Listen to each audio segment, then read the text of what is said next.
Is that a real giant they got? What is going on today? I'm lost for words, y'all. This is just beyond me. This is just, this whole entire video is outlandish. You better lock in and buckle up because you're in for another creepy and scary TikTok reaction video. I'm JetskiChucK. And on these dark waters, you gotta keep your head on a straight swivel. So let's dive in these dark waters. Stop asking me about it, so here you go. This is the one. This explains our purpose on Earth if it's true. Y'all couldn't stop asking me about it, so here you go. I can't even say it. Who are the Anunnaki? Simple terms, they're the true OG creation myth as recorded by the ancient Sumerians, who are widely regarded as the first ever civilization in history. Predating even the Egyptians, the Sumerians existed about 6,000 years ago. And in 1849, our whole understanding of ancient history was shattered when 14 tablets over 4,000 years old were uncovered in their region of Mesopotamia. Y'all ready for this one? Because these tablets pretty much explain our purpose on Earth in the most clear-cut way possible. This is the story of the Anunnaki, the Eridu Genesis. So, 445,000 years ago, yes, I said that number correctly, supposed creator gods came to Earth in search of resources. The Anunnaki, whose name can be taken to mean those from which heaven to Earth came. They came from another world called Nibiru, one that visits Earth every 3,600 years, ruled by their king Anu. Now here's the first red flag. Another planet visiting ours this infrequently is impossible, right? Not according to NASA. In fact, they've been finding evidence of this planet for years. Except they call it Planet X, or Planet 9, and many top-ranking researchers analyzed data and pretty much all but confirmed its existence. And the reason we can't see it is because its orbit looks like this. A super elongated path around the sun that only gets close to Earth every 3,600 years. And we know orbits like this are physically possible, as they've observed in other exoplanets. Anyway, story goes on to say that living conditions on Nibiru deteriorated and became hostile. So the Anunnaki came down to Earth for some goods, specifically water and gold, which apparently helps restore their planet's health. Now, it might just be a coincidence, but gold is actually used in modern spacecraft to shield from radiation, so were the Sumerians aware of that? They established a base on Earth called Eridu, made for collecting these resources in the Persian Gulf. They send down Enki, Anu's son, to lead this expedition and rule over Eridu. With him, he brought the Igigi, another race of demigods who were essentially their slaves to gather the gold and water they needed. Now, the Igigi were down bad after 250,000 years of slave labor with little rewards, so they revolted but lost, and now the Anunnaki had no workers. So Anu orders Enki to create a new slave race, intelligent yet obedient. Enki combines his essence with a species of cave-dwelling savages that exist on Earth at this time. That would be Homo erectus, our prehistoric ancestors. And through this process, he created humans, us, Homo sapiens. Now, this combining of essence is taken to be interpreted as genetic engineering. Sounds absolutely ridiculous, I know, but y'all remember Bob Lazar? The whistleblower on all that UFO, space tech, and aliens, which literally all turned out to be true? Just listen to what he had to say about certain classified documents regarding genetic engineering. There is an extremely classified document dealing with religion and about that tech, saying basically that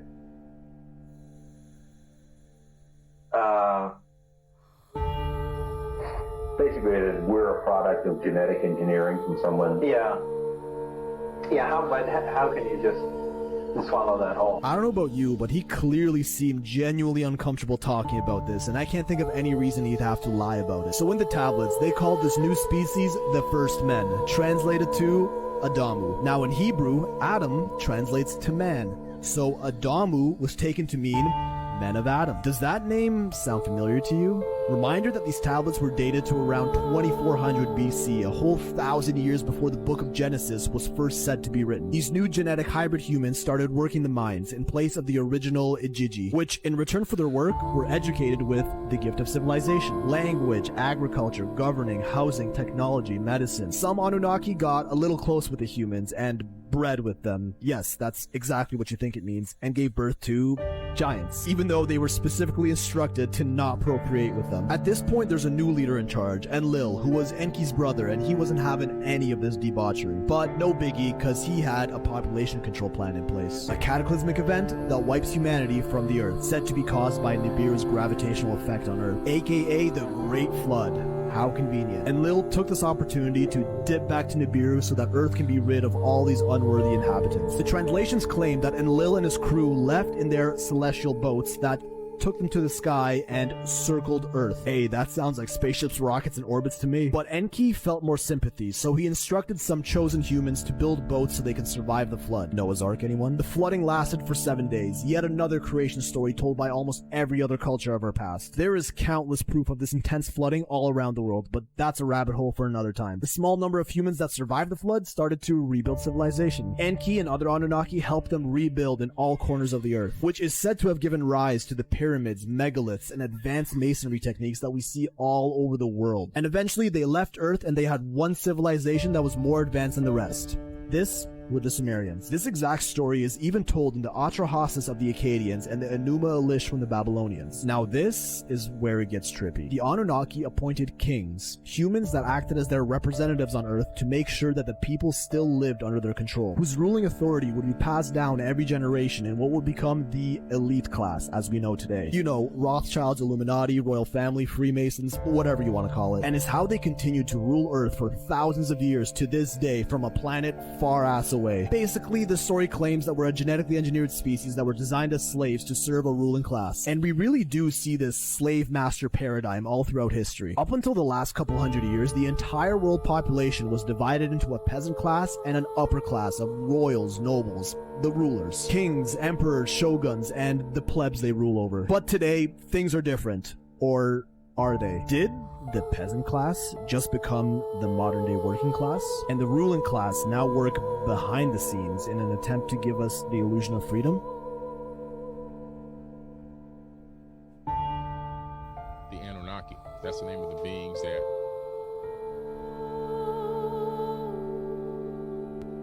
Alright, y'all wanted this one, so we diving into the Anunnaki.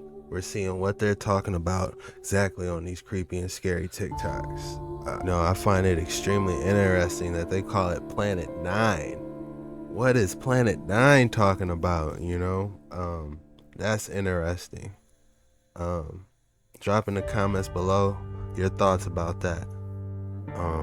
But you know, go ahead. We're gonna definitely do our best to see what we can find on these dark waters. In the Egyptian, the Anunnaki, that's the name of the beings that, according to the ancient texts, came from heaven to earth. In the Egyptian culture, they call them the Natiru, and they said they came to earth and turned mud into a kingdom. In the Bible, they call them the Anak. They have these names in all different cultures. They all show up around the same time in every culture, and I started finding more instances of them in every culture I looked into around the same time period. And I go, these people really came here at some point in the distant past. It seems to be now around 450,000 years ago they arrived. And about 200,000 years ago, according to the text, not me, they started genetically tinkering with human beings, saying they were adding their essence to them to get us to do the labor for them. So around 200,000 years ago, they started tinkering with us. And there's a famous cylinder scroll and with some text at the British Museum with Isis, the goddess Isis, who was one of the original Sumerian pantheon, not Egyptian, Sumerian. She's holding up a baby and she says, the first Adamu, which means first man, my hands have created it. And she claims to have taken this baby to term for 10 months to create the more modern version of Homo sapiens sapien.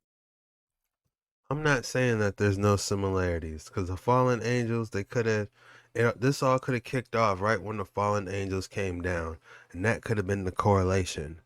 But how are y'all going to get salvation is the question. Like, all y'all yelling around, we gods and goddesses, you know?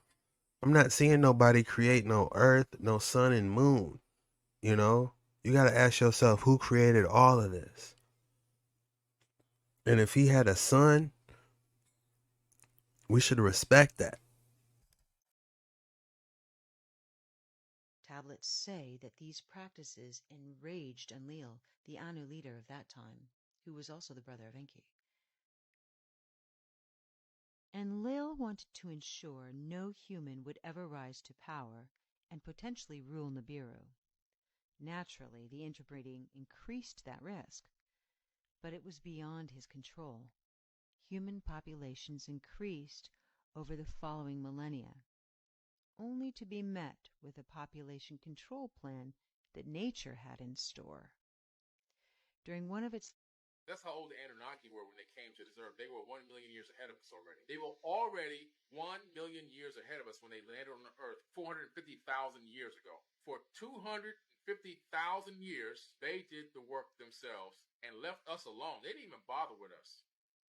And then 200,000 years ago, they decided they were going to mess with us, and they started genetically tinkering us, and they created the Homo sapiens sapien, which is who we are right now. On the Anunnaki, known as the seven great gods, or those who from heaven to earth came revered as deities. The Anunnaki, Our ancient past may have come into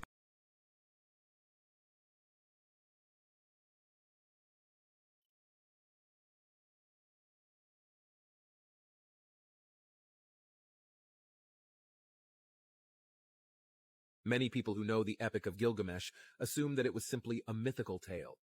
Something that they thought was simply a myth. However, a new tomb discovery by archaeologists digging in Iraq is on the verge of confirming the authenticity of the famed giant Gilgamesh. The Sumerians described them as humanoid, but non-physical spirit beings. Where in Iraq did archaeologists find this tomb? What did it contain when it was opened up after being sealed for thousands of years? And how does it affect our fundamental understanding of the Epic of Gilgamesh? Stay tuned to find out all these and more. There is nothing more exciting than finding out that figures assumed to only exist in ancient myths were actually real human figures that walked the earth. Among the most legendary is King Gilgamesh from the Epic of Gilgamesh. The Epic of Gilgamesh revolves around the life, challenges, and personal transformation of the titular character, King Gilgamesh of Uruk, whose exploits and superhuman abilities form the core of the narrative. Gilgamesh is described as being 2/3 god and 1/3 human, giving him unparalleled strength and capabilities. With a physical stature that dwarfs others and a beauty that rivals the gods, his divine lineage marks him as someone special. But of course, with such power comes arrogance. Gilgamesh's early reign is characterized by his tyrannical behavior, as he exhausts his subjects with endless building projects and asserts his rights over newlywed brides, causing distress and anguish among his people. In response to the pleas of the people of Uruk, the gods craft a wild man named Enkidu from clay. Designed to be Gilgamesh's equal in strength, Enkidu's initial role is to distract the king and prevent him from causing further harm. However, after a dramatic wrestling match that ends in a draw, Gilgamesh and Enkidu incredibly become close friends. Their bond is deep, and together they set out on a series of adventures that further highlight Gilgamesh's abilities. One of their earliest adventures is to the Cedar Forest, the domain of the demigod Humbaba. Despite warnings about Humbaba's immense power, the two friends, driven by Gilgamesh's desire for fame and glory, venture into the forest. Armed with his immense strength, determination, and the aid of the sun god Shamash, Gilgamesh confronts and slays Humbaba. This act, while it further cements his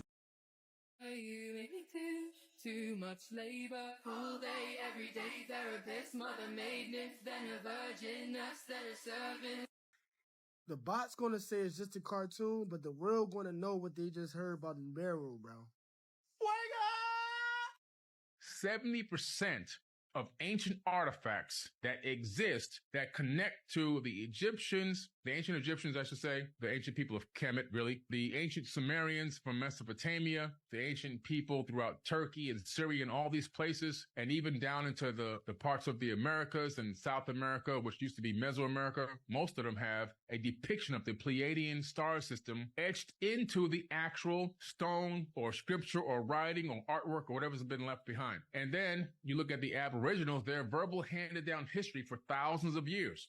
I went for a walkabout in Australia about maybe 4 years ago, documented, it's online. They say that they were seeded on this planet by the Pleiadians. And then they showed me Pleiadian hieroglyphs, which I took a lot of documentation of out there in the wilderness on the walkabout. And these glyphs have never been deciphered by anybody on Earth as to date. And we know that because of the patina inside the glyphs, you can date the age of when they approximately were carved. Comes out to be about 5,000 years.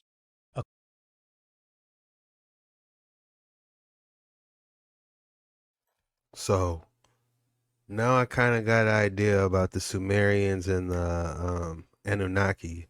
Now, what are they talking about with these Palladians? Let's dive in these deep waters. These are dark waters 9s for real.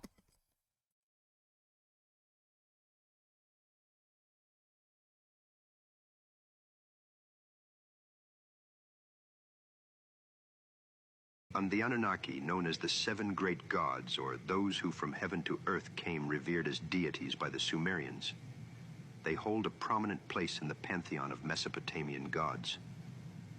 But who were these divine beings exactly, and what was their significance in the ancient world? Often depicted as a council of powerful entities, with Anu as their leader. While various epics and texts reference different numbers of them, the most significant are the seven great gods, who feature prominently in Sumerian mythology. These gods are believed to have played crucial roles in shaping human civilization, imparting knowledge and wisdom to early humans. According to Sumerian accounts, the Anunnaki hailed from a distant point known in the sky, suggesting a celestial origin. The Sumerians themselves were intimately connected to the Anunnaki, viewing them as their creators and guides. However, interpretations of the Anunnaki's origins and intentions vary widely, with some, let's just say, sinister implications. Interpretations such as those put forth by author Zecharia Sitchin suggest that they hailed from a planet called Nibiru and played a pivotal role in shaping human history, sparking countless theories and mythologies. Yet amidst the myriad interpretations, certain truths emerge. The Anunnaki are believed to have been instrumental in kickstarting human civilization, bestowing upon humanity the gifts of knowledge, agriculture, and governance. They served as divine overseers, guiding humanity along the path of progress. However, the idyllic harmony between gods and humans was shattered by a rebellion and a cataclysmic event that led to a rift among the Anunnaki. Some aligned themselves with the forces of good, while others fell into darkness, giving rise to the Nephilim, beings of immense power and a stature. The Sumerian epics offer glimpses into this ancient conflict, weaving tales of divine intrigue, betrayal, and redemption. From the fall of Adam and Eve in the Garden of Eden to the rise of kingship descended from heaven, the Anunnaki's influence reverberates throughout human history. I'm gonna keep it real with you.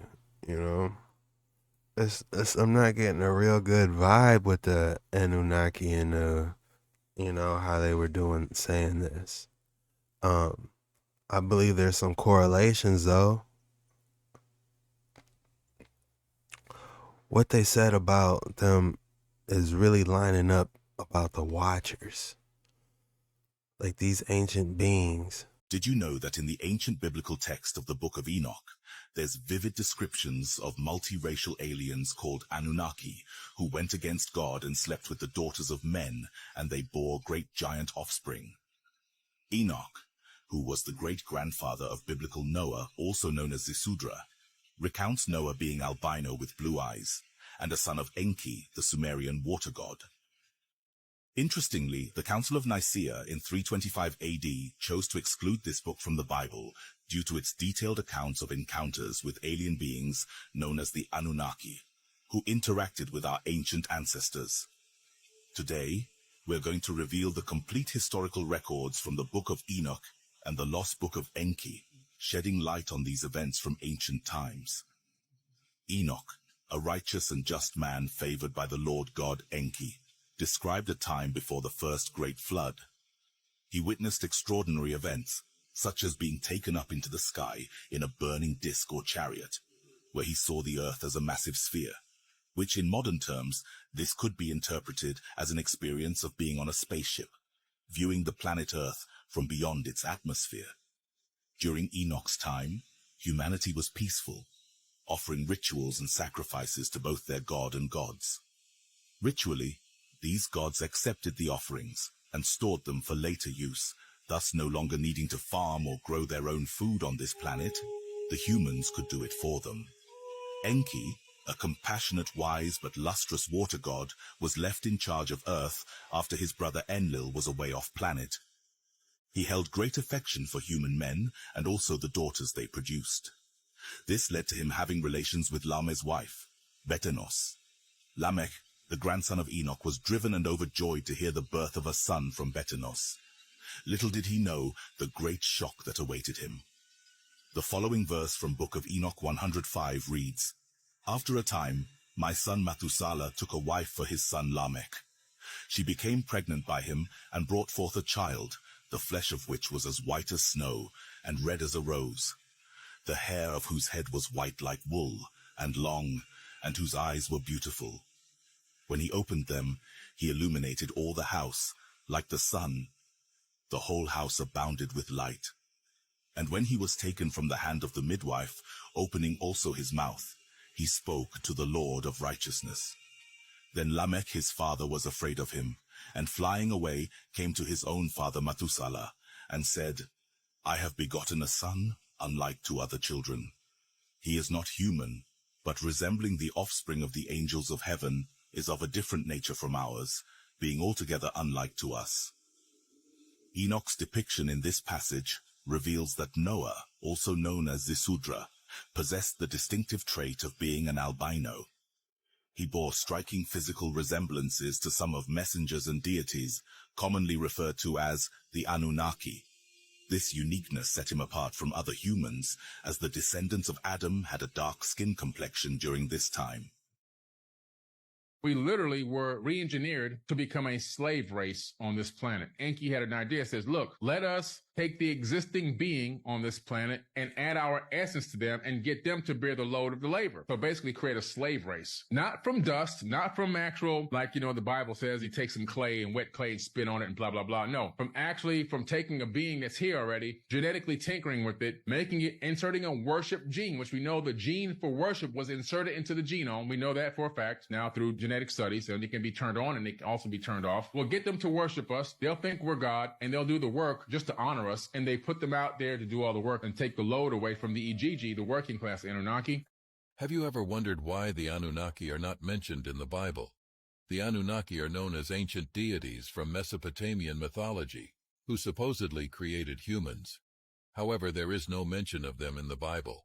Some scholars believe that the reason the Anunnaki were not mentioned in the Bible is because the authors of the Bible were not aware of their existence. Others believe that the Anunnaki were deliberately omitted from the Bible by religious leaders.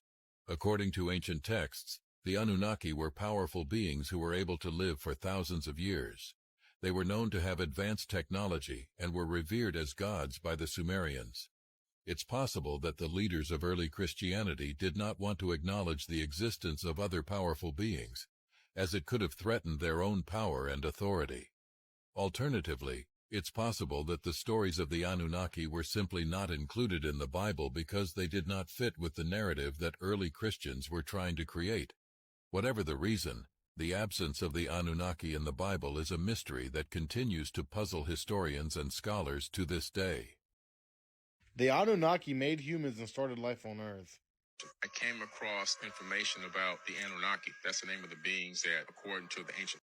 Whatever the was going on 6,000 years ago, Right. whatever was going on, they were writing about some wacky shit, Right, man. right. All that Zachariah Sitchin stuff. The books are weird, man. I believe it was like the 1970s. He's deciphering these ancient Sumerian texts from 6,000 years ago. This is the craziest one of all. Humans were genetically engineered from lower primates, and they were used to harvest gold. And that the Anunnaki needed gold because gold is very plentiful here, Right. and very hard to find, very rare on their planet. They said that they needed it to hang in their atmosphere to protect them from the sun because they were losing their atmosphere. We're losing our atmosphere. And one of the things that scientists have suggested is hanging reflective particles above the Earth in orbit so that it would mute out some of the effects of the sun. What he was saying in 1978 is what they suggested in like 2018. Zechariah Sitchin, he's like the Sumerian text in his interpretation described a planet that came in an elliptical orbit every 3,600 years close to Earth. And that this planet was called Nibiru. And that this planet, that there's these creatures on this planet called the Anunnaki. And that human beings were the product of accelerated evolution. So the Anunnaki came down here when we were basically lower primates in the jungle, and they experimented with our DNA and turned us into what we are now. So the wars of the gods. So we know that the gods, and I do mean gods with a lowercase g, not a capital G. We're talking about people. Anytime you hear me say gods, I want you to remember that I'm talking about flesh and blood people. I am not talking about the creator of the universe. Because I believe in the creator of the universe. No matter what you hear online and all these people, this guy's an atheist. I'm not no atheist. I've said it a million times. The quantum physics and quantum mechanics proves that we're living in a creation and that was created by somebody or something. And I believe that this creation is imbued with divine energy, okay? I believe that wholeheartedly, that we're living in a creation, that there is a God, that there is a divine spark that created everything in the universe. But these beings of the ancient times, of the olden days that were called gods and revered by people, they weren't gods. They masqueraded as gods. They masqueraded as gods because it was to their advantage. When a more advanced civilization engages a less advanced civilization, the less advanced civilization will deify them. It will happen every single time, guaranteed. When America showed up at the Atoll Islands in the South Pacific to start testing nuclear devices, guess what they did? They went and landed on an island there. They took seaplanes and they took boats and they went to this island where these Anunnaki people, there are people.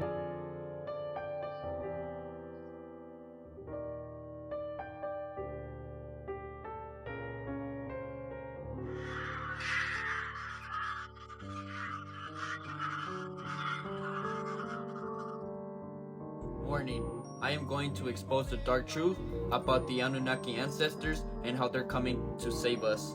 For all the 144,000 chosen ones, I want you to know that the Anunnaki ancestors are within you. They're already here with you. They're not gonna come in these UFOs to come and save you, bro. They're doing the exact same thing that they're doing with religion, thinking that there's a savior here to come save you, bro, and it's a setup.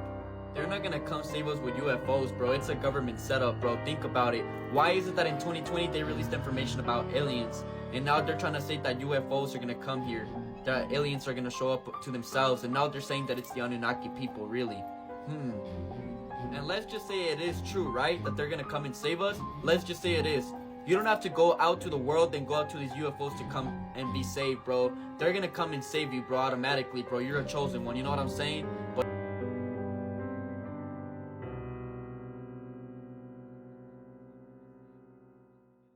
UFOs, they kill the chosen ones so they can keep running this shit, bro. Because us chosen...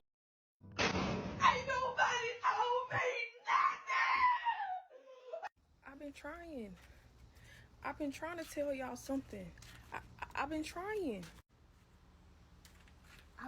tell, I've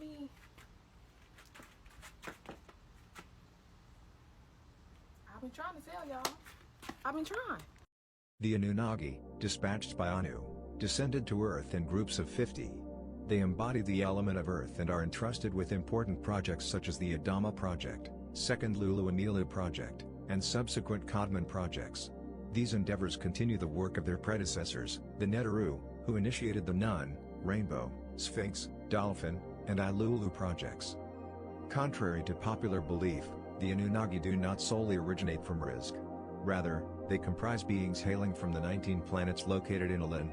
Departing from their respective worlds and galaxy, their migration was prompted by the deteriorating ozone layer of Rizq, which, as the central celestial body of the trisolar system, posed a grave risk of a star holocaust. Consequently, thousands faced imminent demise, compelling the wise elders among them to take action. And there's this object orbiting Earth. It's on NASA's servers, estimated 15 tons. They won't mess with it because it makes no sense to mess with it. You don't know what type of self-defense system or mechanism this thing may have. It's estimated to be there for 13,000 years. And how we get this number is the NSA analyzed a signal from it. A couple of astrophysicists analyzed the signal, and some ham radio operators back in the 50s also got the same signal, all independent, came up with the same translation, decoding of the signal, that it was saying it was from the Epsilon Boötis constellation. Time magazine picked this up in 1960. Then I saw some reports of it following Sputnik, when Russians sent Sputnik to orbit the moon and come back. And I said, this thing has course correction. Then they discovered that it was in a polar orbit. It had changed course and went into a polar orbit, something we couldn't do until just recent times. In order to create a lot of the megalithic structures that you've seen, like the pyramid complexes and everything else, you need a polar orbit. But this thing has been orbiting in a polar orbit from the 1950s. So I looked into Epsilon Boötis. I'm like, well, let me research this place. Found out there's something called a void there. This void is called the Boötis void. Michio Kaku, the famous theoretical physicist, talking about it. And he said that in that void, it looks like light's being bent around that area. And he says that we think that it's potentially it could be a cloaked advanced civilization. The more I dug into it, I realized that the Black Knight satellite is just an object that's still orbiting our planet right now. I think it's watching us. And I believe that it's using quantum entanglement to transmit everything in real time, what's going on Earth, back to home base at Boötis. The more advanced the civilization became, the less... That is interesting. Boötis? You know we got to dive into all those. We got to figure out what Boötis is. We got to find the correlation with those lights flickering. We got our work cut out for us today. So make sure you get you something to drink, get you a snack, set that recliner up because we're going to dive in these waters deep. This is interesting. I can't go yet. I'm sorry, y'all. I can't go. It's entertaining, but I can't. Yeah, but we're definitely gonna figure out more about Boötis though. So let's figure this out. There's a group of fallen angels called the Anunnaki, and these were black angels. They descended to Earth because these are the angels that rebelled against God, some of them, and they were part of ancient Sumerian culture. This is where the fallen angels mated with humans, and it's also depicted and written in ancient Sumerian tablets. And they said that the Anunnaki manipulated human DNA. So this story sounds familiar, doesn't it? And it sounds like what? Whenever the fallen angels mated with human women. But in today's day and age, people look at the Anunnakis as extraterrestrials, and you can even find the History Channel doing videos about the Anunnaki and how they created human beings. They didn't create humans, they created a subdivision of humans. And, you know, these fallen angels take credit for creating humanity in general. They take the role, or they play the role of God. And this is how you know these are fallen angels right here.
Jesus was Yeshua. That was his name, Yeshua. This was a real person that existed. Some people are like, oh, he was just an imaginary person. No, no, no. There's a lot of evidence that he actually existed. He lived, he breathed, he had blood in his veins. He was a walking man, M-A-N. It wasn't some type of a flying guy with wings on his back. He was a man. He came through a womb. He was just interesting, though. There was a little something different about this guy. The fact that he was a virgin birth, but when I looked deeper into see, well, maybe this was a mistake or maybe it was a mistranslation, I found through the Apocrypha text that his grandmother was also a virgin birth. Now this is really interesting. So we see this established bloodline here where through the grandmother comes his mother, and then through his mother comes him, both through in vitro fertilization. This is advanced technology. Someone purposefully did this. Oh, this is going to be controversial. So many of the religions are worshipping the wrong, quote, chap. The bloodthirsty, arrogant tyrant of a god described in the Old Testament is the demons. And I think a lot of these gods that people worship, or their version of God in the different religions, are actually these demonic realms. You know, you read the Old Testament God, and I mean, he's a tyrant. He's a bloodthirsty, bloody tyrant. Oh, he's a loving God. Well, it don't seem like it. I've read some of the passages. They don't look like it. Oh, you must only worship me, you know. And in these Gnostic documents found in 1945, supposed to have been put in that jar in around 400 AD, they quote Yod-Baoth, the demiurge, their version of the devil, Satan, Shaitan, Iblis, and they quote him almost word for word, saying the bloody same. You must not worship any god but me, I am the only god, and all that stuff. They talk about, you know, was it the sons of God who interbred with the daughters of men and created the Nephilim race? With the Anunnaki being 8 to 10 foot tall, I thought I'd just show you that, because people say, oh, no one's that tall, blah, blah, blah, but of course there is. I mean, this is a live guy, a real, genuine guy, very, very tall. I'm not sure of his exact height. And then you've obviously got Andre the Giant, that was became a wrestler. We've got this guy here, that, alright, he's now passed, but absolutely huge. And then you've got the world's tallest man, which is this guy here, which is 8 foot. So when you compare that to a modern human, you can see. So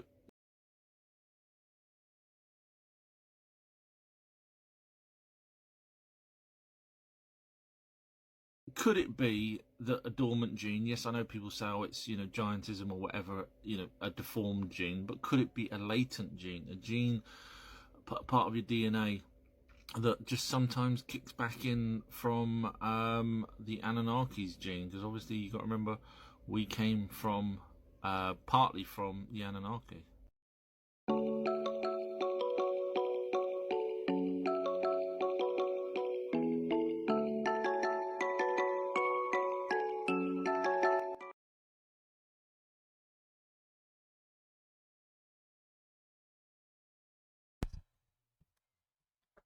Dang, is that really her? Y'all seen this before? Looks familiar. Mona Lisa.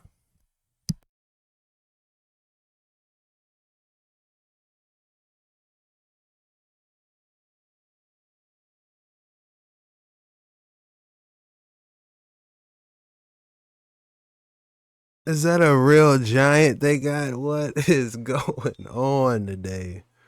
I'm lost for words, y'all. This is just beyond me. This whole entire video is outlandish. You know, I can't. I'm lost on these waters, y'all. I'm not even gonna lie. صحیح شو خوراک کې اوس څنګه یې تا خو ویل چې خوراک مې صحیح نه ده دا یو چې خوراک وږي یو دی اډو کمزوري یو دماغ کمزوري دماغ د المارو بیماری د المارو په تکي دا بیماری الزایمر ده الزایمر و دې دا اډو کې کټیږي چې مزور کې دا دا اډو کې دا اډو کمزوري کیږي طاقت په بالکل دا پورا مسلکی ده ګوره بیا ماته خون راځي او به شي په زور رسیدم ډېر ټیسټونه کړي دي څنګه د حل لار لري دا خو اصلا داسې ووایم چې اول د بدن چې کوم ده دا بدن په اصل کې د معمولی بدنونو سره فرق کوي دا خو ټول ویني چې دای Afghan Anunnaki giant talk about life in the mountains of Afghanistan. I would have asked him about Kandahar giant. That's what's got me so fascinated. حجم و قد و قیافه کې تغییر لري بیا کله چې په دماغ باندې داخل کې فرشر راشي نو بیا د دماغ د نیوکه په Los Anunnaki, los que llegaron. Another thing that's interesting is if you Nibiru and Anunnaki are two terms that people say don't exist, but they're mentioned in the Enuma Elish. So we know those terms and those words are real words, but some of them came from Sirius star system, some came from the Pleiades, some came from Aldebaran, some came from the Epsilon Boötis constellation. So there was a varying different array of planets that these people all came from. When they spread out from the Pleiades, they literally populated many stars. They actually have the power to travel from star to star, something that we're supposed to be able to do now, but with all the suppression and oppression, we haven't been able to get there. But so we're talking about a multiracial, multi-planetary species that created an Atlantean civilization. That's the name. They're all Anunnaki. That means from those from heaven came to earth, but they created an Atlantean civilization on earth, and earth was Atlantis, not just a ring city in the Atlantic Ocean. That was just one capital of dozens that existed, but the entire planet itself was Atlantis. And I believe Atlantis was even in this solar system an interplanetary civilization as well.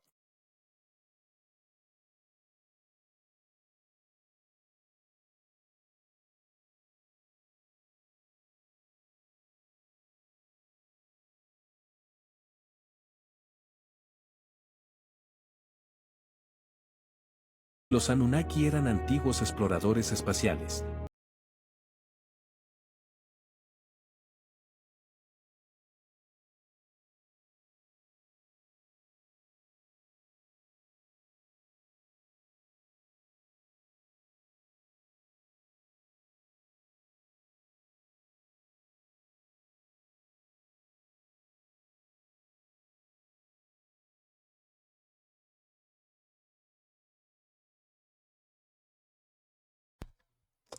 So the Earth is Atlantis. That's interesting.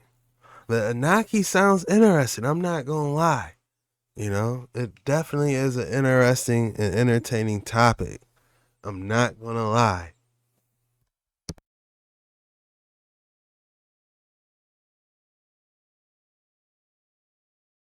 But these dark waters, they're getting dark, I see, you know? It's I'm not getting a good feeling from this, you know? They trying to enslave us. What? That's bonkers.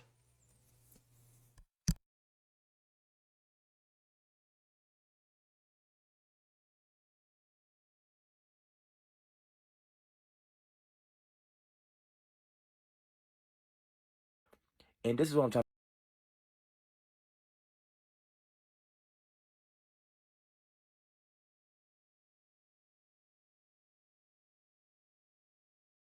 to tell you. If your ass got abducted right now, you would be nothing but a slave for them. You would be fighting their war.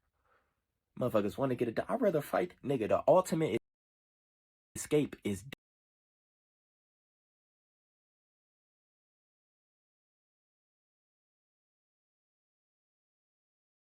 When I was 5 years old, I told my parents that I was not from this planet. I teleported to the womb of my mom. I started to be visited by extra-dimensional beings called Anunnaki. There are some races of Anunnaki who want control on Earth, and there are some of them who want to liberate Earth. So that's why we have a lot of conflict in our history, because they're behind the scenes. They are our ancestors. You are saying that who is communicating with you is a current living version of the Anunnaki? Yes. This is the Anunnaki Codex and culture. Let's get into it. The Anunnaki is the strongest of the human gene pool because of their melanin, hair, body, and gene makeup. Melanin has a certain power to it which all humanoid species in the galaxy know of, and this is what the Anunnaki hold very dear to themselves. Even governments on Earth label melanin worth more than gold. This physique was created by mixing a bunch of different extraterrestrials to create a ruling class to create peace in the Sirian star system. Mixing reptilian, humanoid, and a bunch of different extraterrestrial races to create a ruling class and unite all the races under one rule. This created dark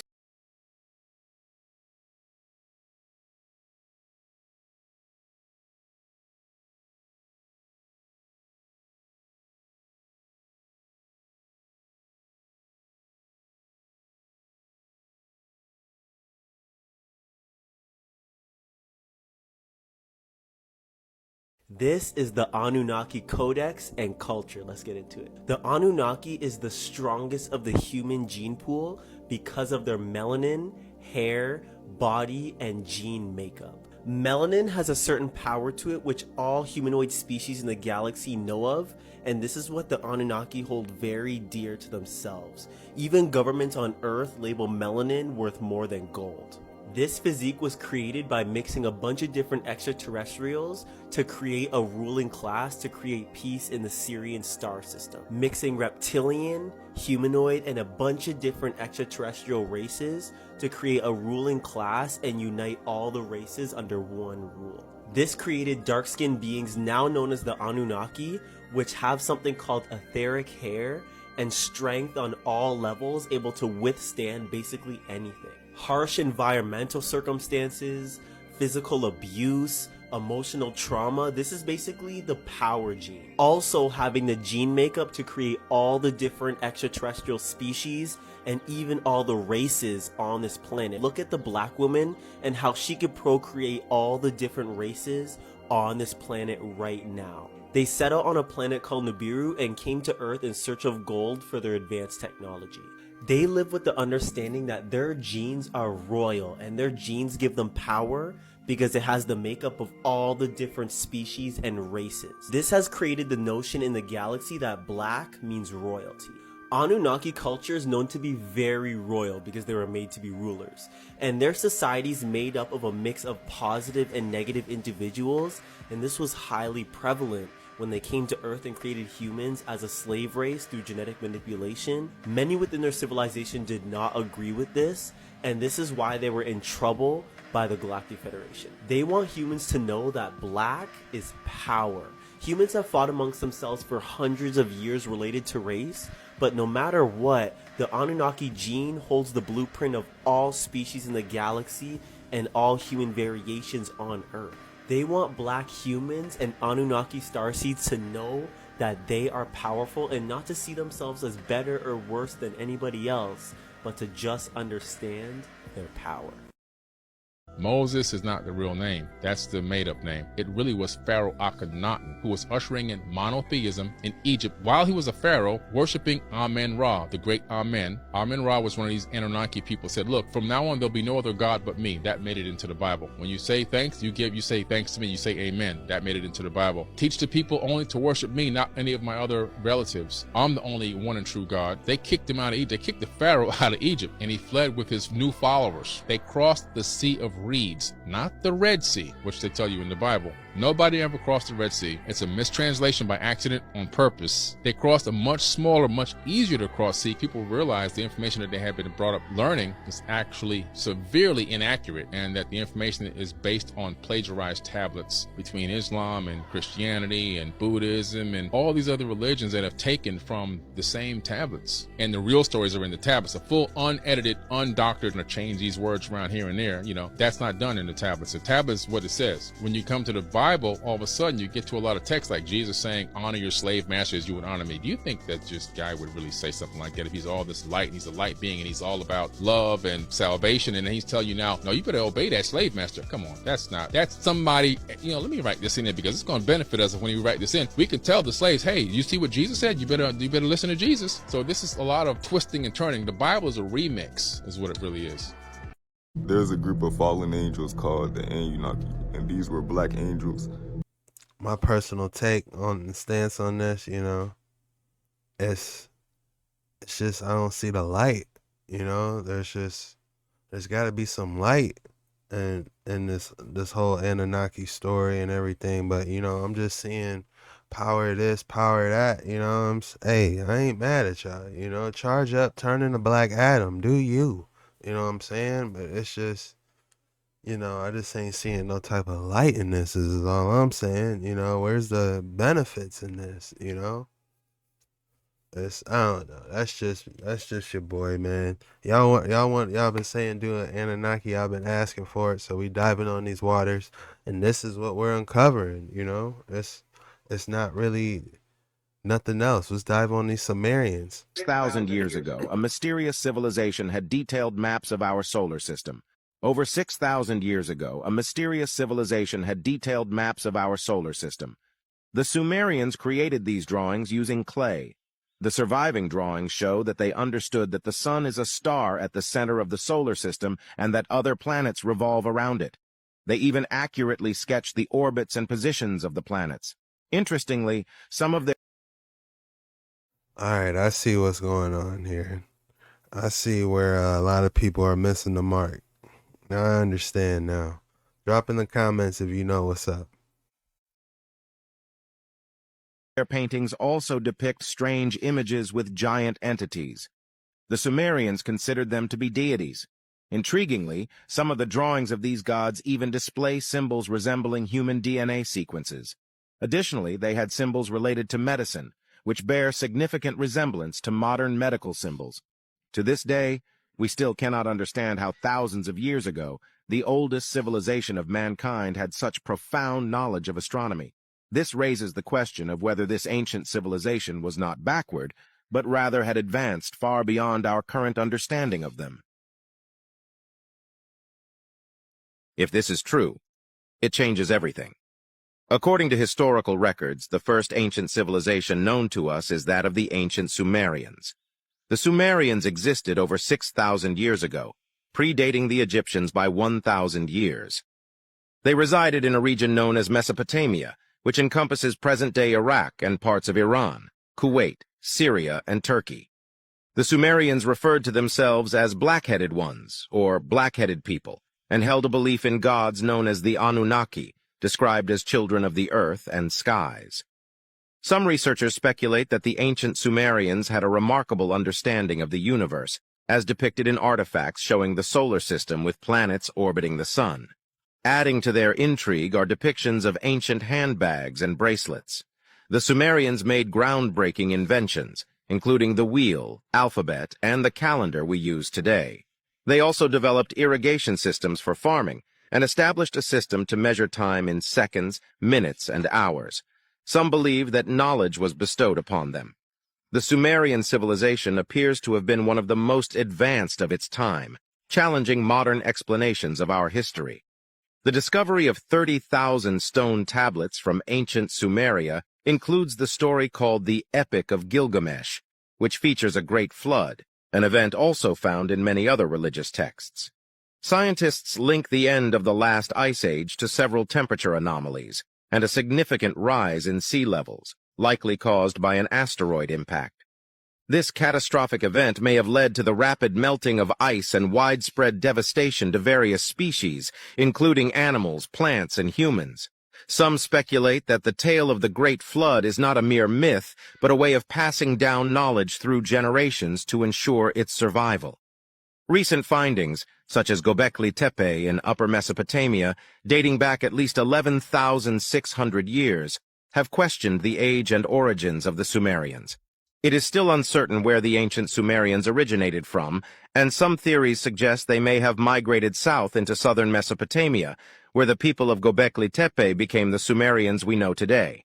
Feel free to share your thoughts in the comments.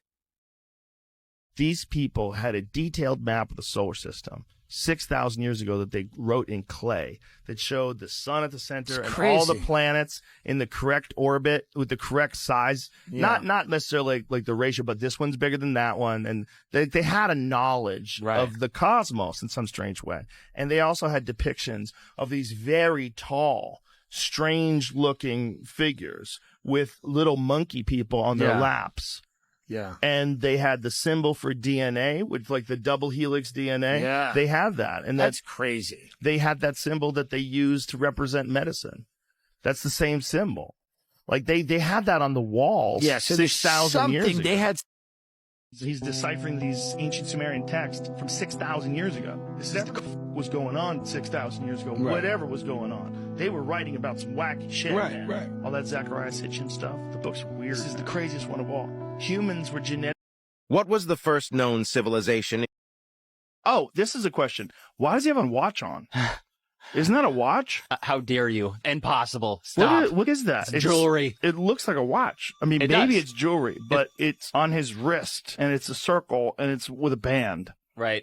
I mean, what is that? Mini Antikythera mechanism. It looks like my watch. It does. It does. That's Yeah. crazy. But of course, the explanation is like, of course not, just jewelry. But it does look like it, doesn't it? Well, it just makes sense that if they developed weapons and they developed clothing and they developed shelters, if they had the sophistication to be able to construct these buildings, why wouldn't they be able to construct a watch? Right. An automatic watch. That used to be covered up by the Euphrates River found the body of Gilgamesh and Enkidu along with the tomb. If you don't already know, it is claimed in the Epic of Gilgamesh that Gilgamesh is buried beneath the Euphrates River. Gilgamesh is claimed to be the fifth post-Diluvian ruler who built the great temples and cities, also restoring Uruk after the flood, which is now known as Iraq. Gilgamesh is alleged to be 2/3 god and 1/3 human. His mother was a goddess and his father was a human king of Uruk. Many of the structures found around the tomb were described in the Epic of Gilgamesh. His body is found with Enkidu, the demigod like Gilgamesh who was sent to kill him. The two battled and eventually struck up an unlikely friendship.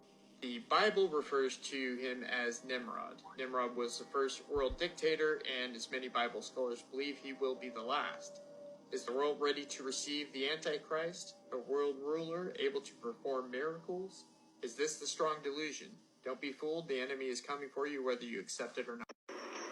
And the sixth angel sounded, and I heard a voice from the four horns of the golden altar which is before God, saying to the sixth angel, which had the trumpet, loose the four angels which are bound in the great river Euphrates. Bro, yeah.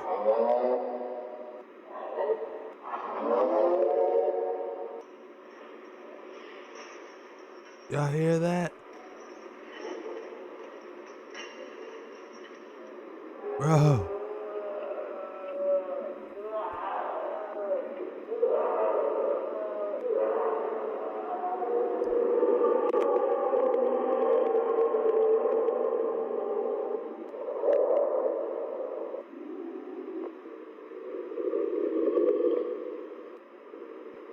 Bro, what y'all think, man? Is that a real looking mummy or was it fake? Now I need y'all to listen to me very closely. In TikTok, this is for entertainment purposes. Now I need y'all to listen to me very closely. Now I need y'all to listen to me very closely. In TikTok, this is for entertainment purposes only. And I know y'all probably wondering, like, who is this person that's in the YouTube, this is for entertainment purposes. Y'all make sure y'all do your own research and put on that armor and shield. coffin behind me, right? This is Gilgamesh. Yeah, the Nephilim, yeah, Gilgamesh. They found this tomb back in 2003, and it's conspiracy that his tomb being raided was the whole reason that they went to war in Iraq. It's a conspiracy, right? Let's check it out. Look how intact his body is after all these years. Just look. Real life Nephilim.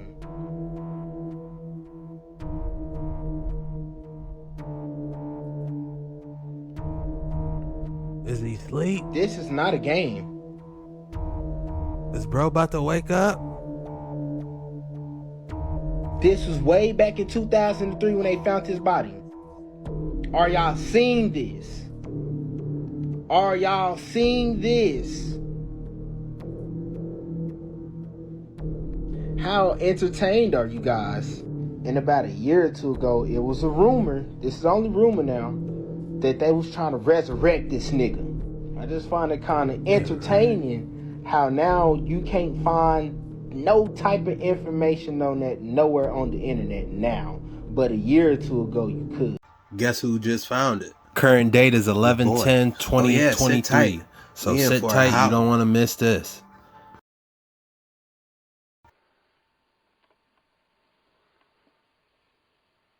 This is rare. This is rare footage, y'all. What is that, a Movado? Bro had a Movado?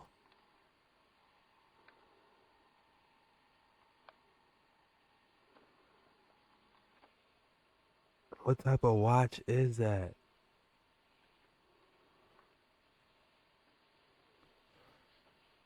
Or is he just using it for reference?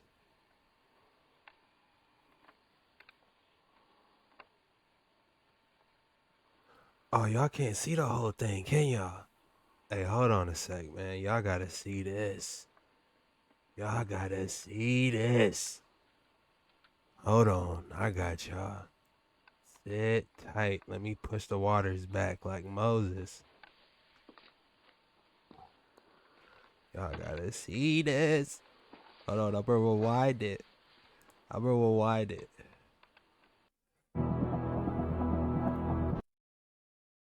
This rare. I'm not gonna hold y'all. Hey, make sure y'all hit that like and subscribe button, man. Your boy JetskiChucK.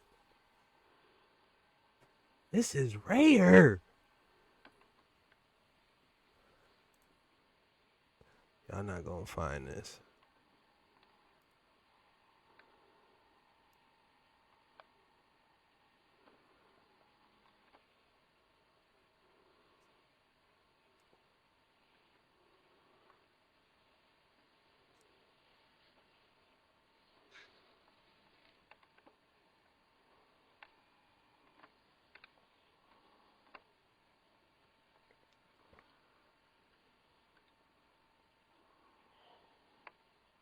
Bro.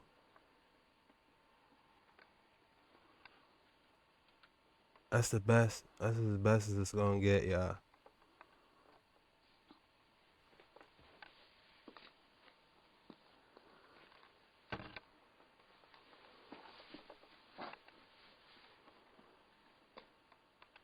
Damn, is this what they wanted?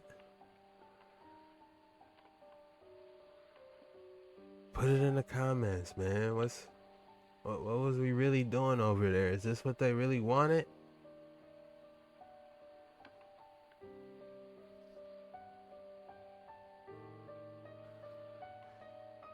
What type of watch is that?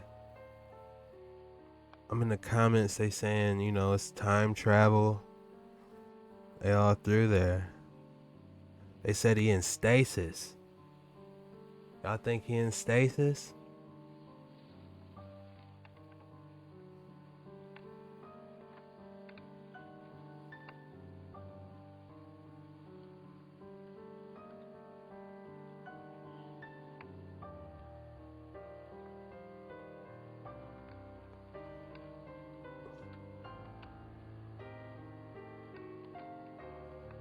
Man, we need to translate what's on that chess piece. I need some translators.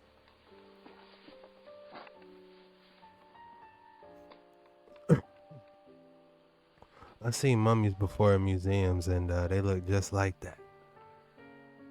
We're gonna keep it rolling, y'all. Let me push the waters back.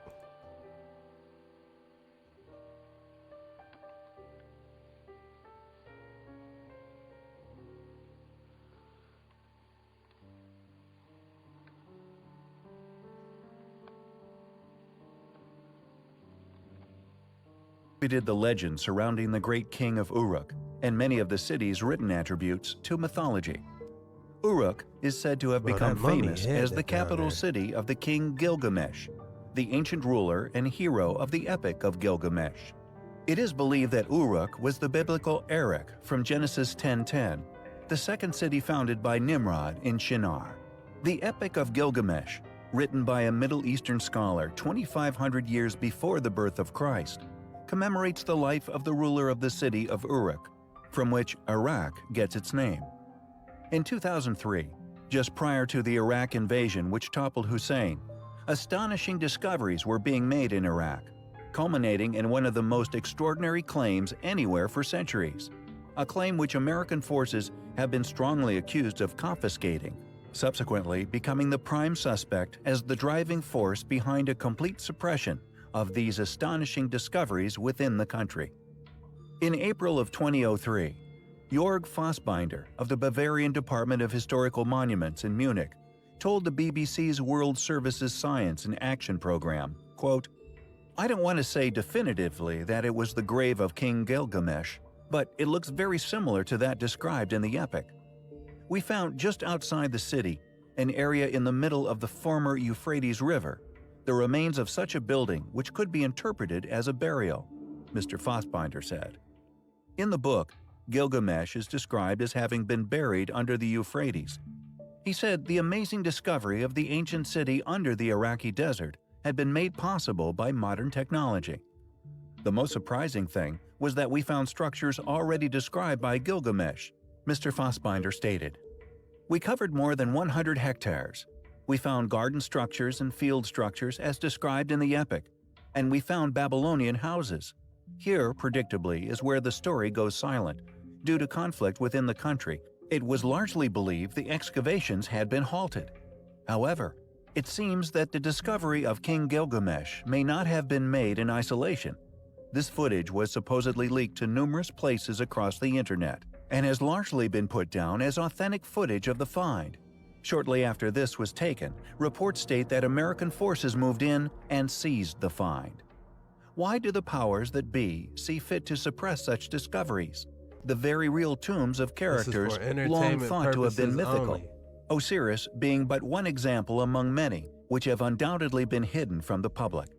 Maybe some clues to why his tomb has been hidden lay within the epic and the immense powers Gilgamesh was said to have possessed. He was the fifth king of Uruk, and his power was so mighty, many believe that the stories surrounding him are just myths that were built around his seemingly superhuman strength and endurance. However, serious scholars concluded that the story of Gilgamesh was nothing more than a fairy tale due to the astonishing How can story. a mummy be that In the well epic, preserved? the great king is thought to be too proud and arrogant by the gods, and so they decide to teach him a lesson, sending the wild man, Enkidu, to humble him. Enkidu and Gilgamesh, after a fierce battle in which neither are bested, become friends and embark on adventures together. When Enkidu is struck with death, Gilgamesh falls into a deep grief and, recognizing his own mortality through the death of his friend, questions the meaning of life and the value of human accomplishment in the face of ultimate extinction. Casting away all his old vanity and pride, Gilgamesh sets out on a quest to find the meaning of life and, finally, some way of defeating death. In doing so, he becomes the first epic hero in world literature. The grief of Gilgamesh and the questions his friend's death evoke resonate with every human being who has wrestled with the meaning of life in the face of death. Is this leaked footage of the tomb of Gilgamesh? Regardless of its authenticity, why all the secrecy? Are we, as a species, not capable of being presented with things which test our core beliefs without erupting into chaos? It seems for now we may have to wait to find out.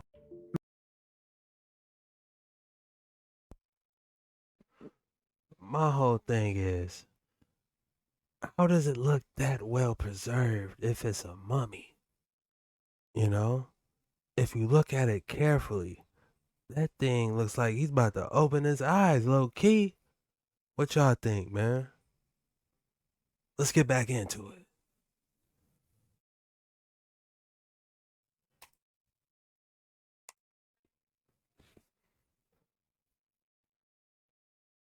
Then you look at these legends like Noah's Ark or the Epic of Gilgamesh, and you hear about these stories of floods and of cataclysms. It's something that is the core part of almost every ancient civilization's lore. When they talk about the history of their culture, they talk about these cataclysmic events that reshaped the society and that people emerged from the darkness and restarted the world. How long has civilization been around, and how many times has it been reset? Then you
disappear.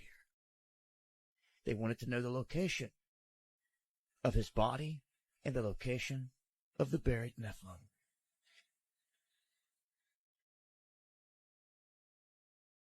Now you can see here it says this is from Denitra Senegar. That's who it's from. This is to Hillary Clinton.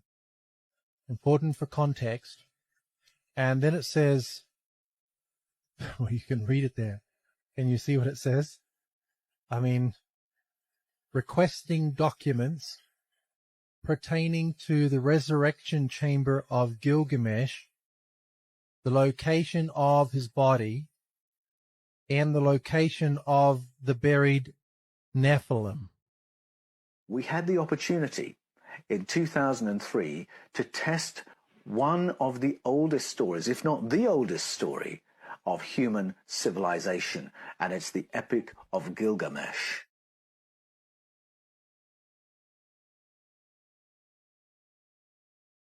Now, Gilgamesh is a really interesting figure.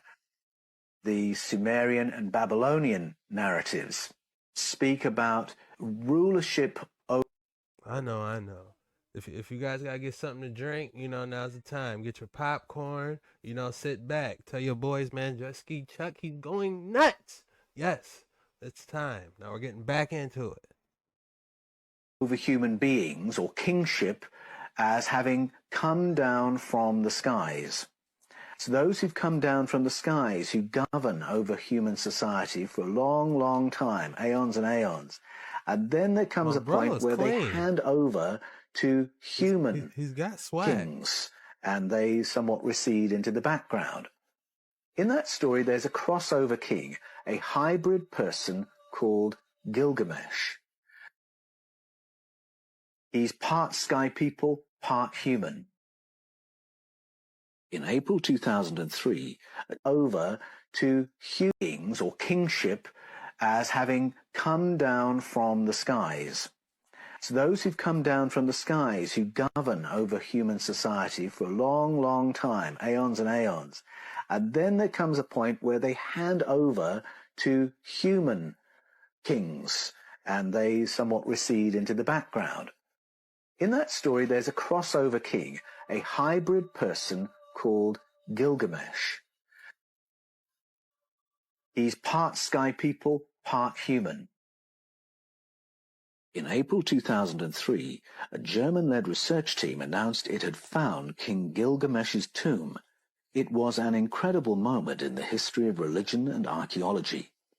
Not much more than a month after the first U.S. invasion of Iraq under George H.W. Bush, a research team led by Jörg Fassbinder of the Bavarian Department of Historical Monuments in Munich announced the incredible discovery they had made. With scarcely contained excitement, Fassbinder spoke to the BBC and said, "The most surprising thing was that we found structures already described by the Epic of Gilgamesh. We covered more than 100 hectares. We have found garden structures and field structures just as described in the Epic. By differences in magnetization in the soil, you could look into the ground. The difference between mud bricks and sediments in the Euphrates River gives a very detailed structure. I don't want to say definitively that it was the grave of King Gilgamesh, but it looks very similar to that described in the Epic. We found, just outside the city, in the middle of the former Euphrates River, the remains of such a building as could be interpreted as a burial place." What an outstanding opportunity to test the relationship of those mythologies against scientific fact. We could DNA test the remains of that person in the tomb marked Gilgamesh. Potentially, it was one of the most significant archaeological finds in history. Once the find had been located and cordoned off, the First Iraq War ended within a matter of days. Invasion which toppled Hussein. Astonishing discoveries were being made in Iraq, culminating in one of the most extraordinary claims anywhere for centuries. A claim which American forces have been strongly accused of confiscating. subsequently becoming the prime suspect as the driving This is force for behind the entertainment complete purposes suppression only. of these Share with astonishing your discoveries friends, within the family. country.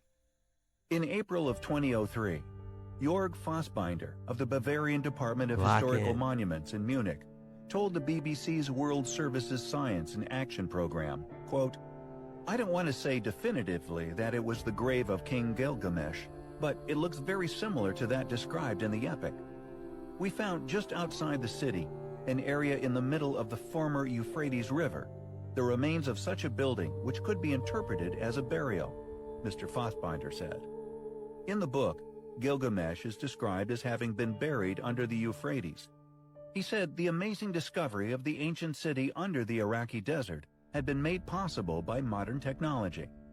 The most surprising thing was that we found structures already described by Gilgamesh, Mr. Fassbinder stated. We covered more than 100 hectares. We found garden structures and field structures as described in the epic, and we found Babylonian houses.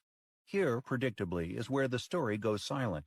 Due to conflict within the country, it was largely believed the excavations had been halted. However, it seems that the discovery of King Gilgamesh may not have been made in isolation. This footage was supposedly leaked to numerous places across the internet and has largely been put down as authentic footage of the find. Shortly after this was taken, reports state that American forces moved in and seized the find. What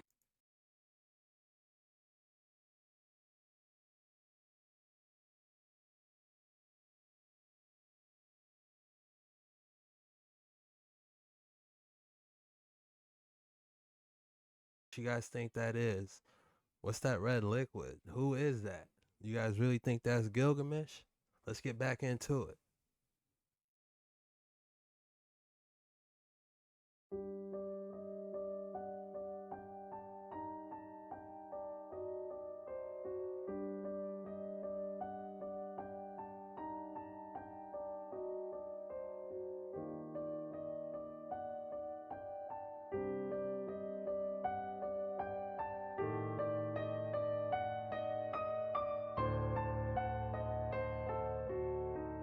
Yo, what is that? It looks like some type of ancient Bible with a scroll.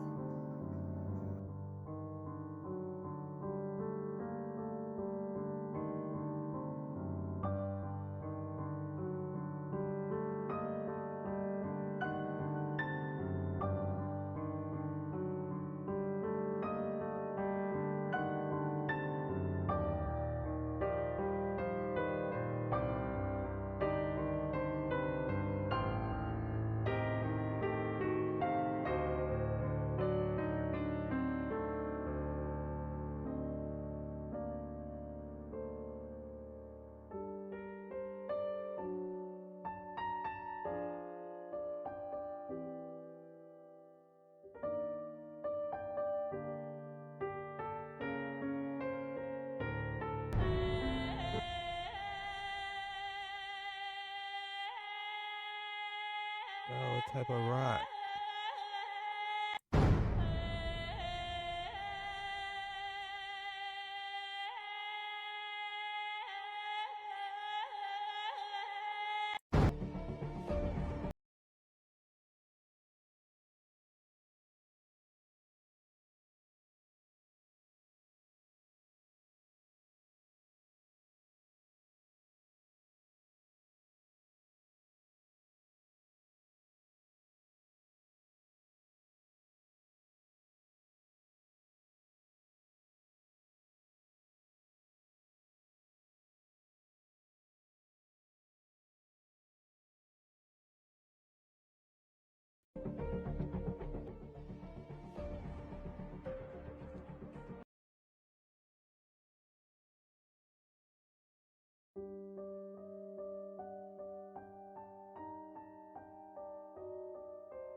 Our ancient past may have come into contact with highly advanced technology and they didn't even try to hide it from us. Starting in Egypt with this hieroglyph uncovered in the Temple of Osiris. Just have a look at these and tell me if you see anything, cause I don't know, maybe I'm the one that's tripping here. But does this not look like a helicopter? Maybe a tank or a boat?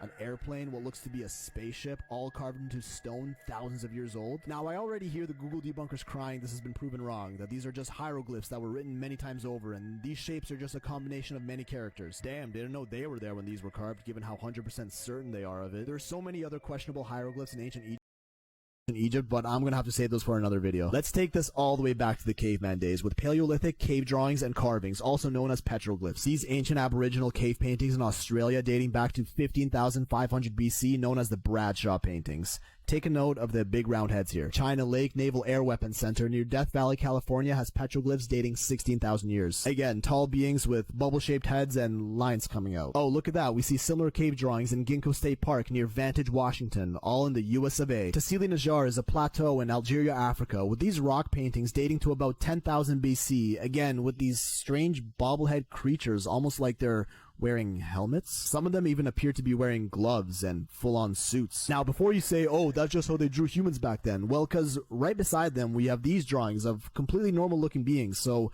what are these creatures? Other side of the world, in Toro Muerto, Peru, petroglyphs around 12,000 years old of beings with bubbles around their heads and lines coming out. Across the ocean to Asia, cave paintings in Chhattisgarh, India, dating about 8,000 BC, feature bubble heads with lines coming out. Over to Europe, the Val Camonica prehistoric rock art in Italy, over 5,000 years old, and you tell me what you see here. A human-looking creature holding strange tools wearing a bubble helmet with lines coming out of it. Yeah, because prehistoric humans around the world just all decided to draw the same thing, right? Then we start to come out of the Neolithic era to the oldest known civilization, the Sumerians, whose tablets include this stone carving. We have no clue what this is, but it really do look like some flying object with some force field coming out from underneath. And this other tablet looks pretty innocent until you notice this.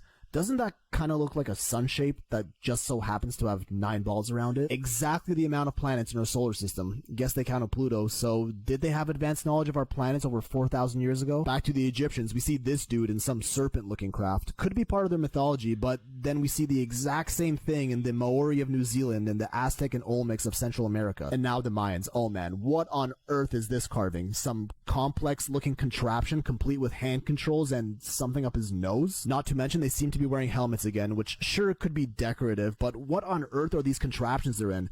Is this their way of interpreting spaceships? These Mayan discs, allegedly revealed by the Mexican government, are over 1,000 years old and hidden until 2012, and I mean, just look at what's going on here. Granted, there's a lot of controversy around these, and they do seem a little fishy, but physicist Nassim Haramein gave a full presentation about it, so I don't know, you be the judge. This 3,000-year-old spaceship carving found in modern-day Turkey, but of course debunkers will admit it's anything but that. A silver-suited figurine wearing a helmet and gloves found in a Ukrainian village dating back to 600 BC. Carvings of people wearing helmets and full-on suits and gloves at the Hoysalaswara temple in India, dating back to about 900 years old, if not more. Are those spacesuits? Note that these are different from these spacesuit statues in Spain, which were actually just part of our restoration project in 1992, so don't be fooled. Even as recent as the Renaissance, tell me, what on earth are these little creatures flying in spacecraft doing in a Jesus painting from 1350? Look closely and you'll find similar flying saucers in dozens of these works of art over hundreds of years old. I mean, seriously, this list is endless. The more I looked, the more I found. And the angels you see in religious Renaissance paintings have been around a lot longer than you think. Predating even the Bible, depictions of winged beings were very popular among Egyptian hieroglyphs. And we see the same pattern in the carvings of the Sumerians, which are even older. Some of them even going a step further and showing these beings with the head of a bird. Now, why the obsession with birds?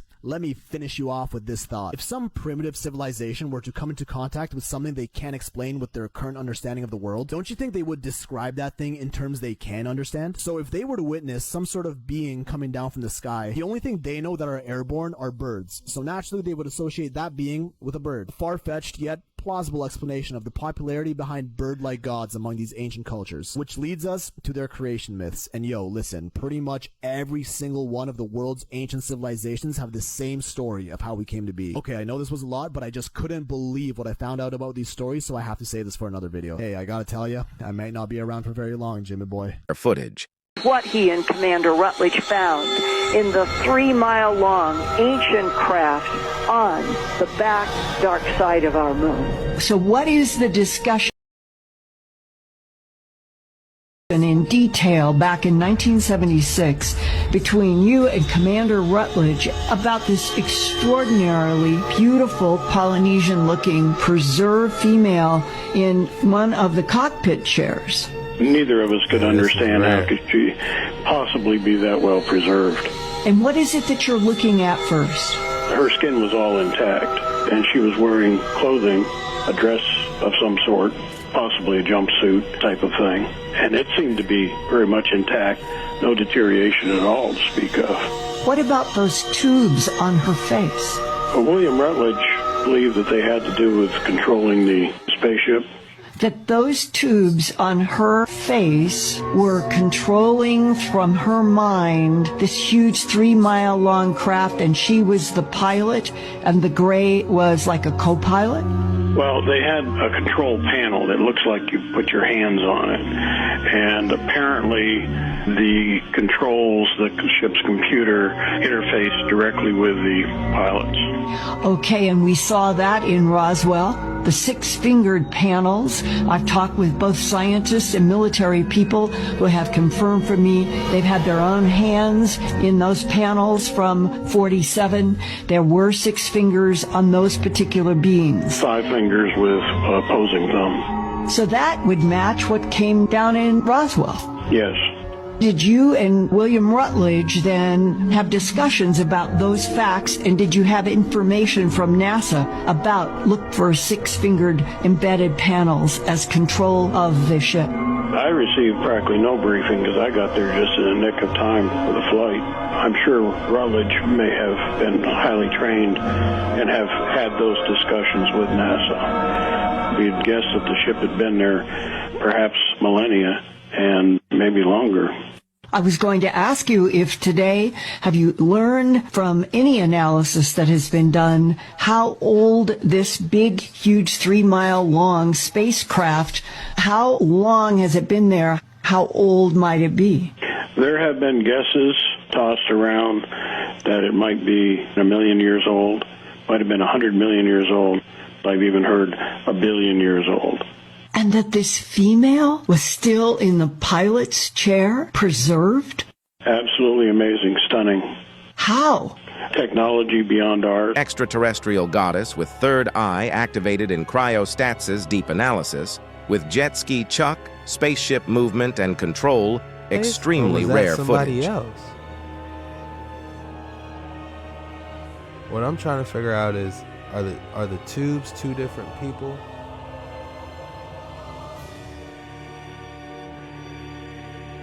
Because if you look, this is preserved.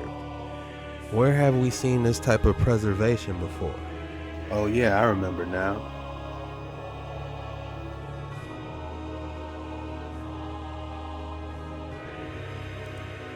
See, look. Is this the same one? They said this is how they found her, with tubes. And apparently this is how they was kind of controlling the ship. Spaceship movement and control, extremely rare footage.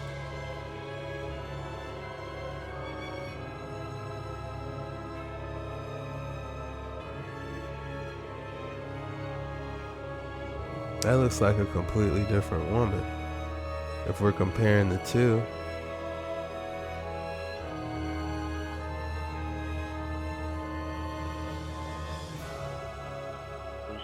Ship's computer interface directly with the pilots. Okay, and we saw that in Roswell. The 6-fingered panels. I've talked with both scientists and military people who have confirmed for me they've had their own hands in those panels from 47. There were 6 fingers on those particular beings. 5 fingers with opposing thumb. So that would match what came down in Roswell. Yes.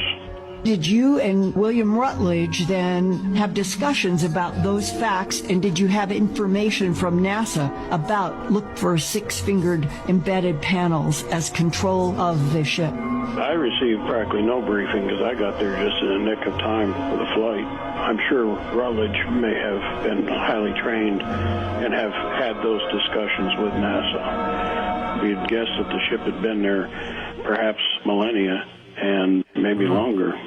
I was going to ask you Where if do y'all think today, it's at have now? you learned from any analysis that has been done how old this big, huge 3-mile long from...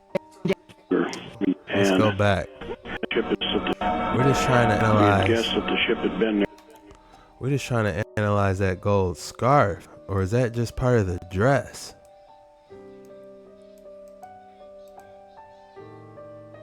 Y'all, what y'all think? Throw it down in the comments what y'all think this could possibly, that gold around her neck could possibly be.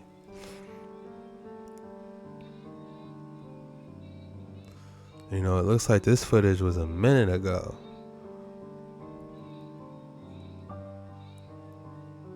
(1970s) with the third eye. Doctor Strange, we've been on this.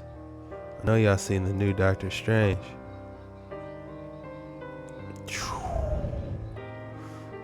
Y'all thoughts in the comments below. We got an incredible community, smart minds.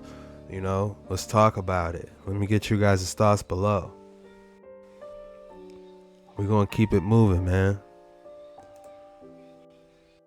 They thought they were cloaked. This a whole Anunnaki ship in the sky. You see the Anunnakis running around. Look in the sky. They thought they were cloaked. This a whole Anunnaki ship in the sky. You see the Anunnakis running around. Look in the sky. They thought they were.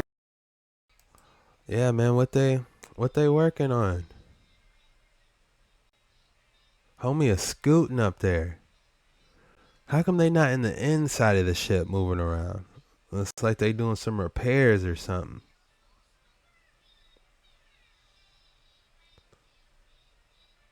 Yeah, how many of them is it? Look, it's 1, 2, 3, 4, 5, 6, 7. We got 7 of them up there. They panicking, whatever. Homie running, something's going on. What are they doing? See another clip of crafts fighting at Oxford. You can see some form of artillery or gunfire taking place in the top right corner. The most fascinating clip is this one from Machu Picchu, where there is a massive firefight. And something crashes at Stonehenge. Run that back. Yo, somebody's been lying to us. But there's nothing slick to a can of oil. See another clip of crafts fighting at Oxford. You can see some form of artillery or gunfire taking place in the top right corner. The most fascinating clip is this one from Machu Picchu, where there is a massive firefight. And something crashes at Stonehenge. What was that spilling all over the... Well, there's multiple ships.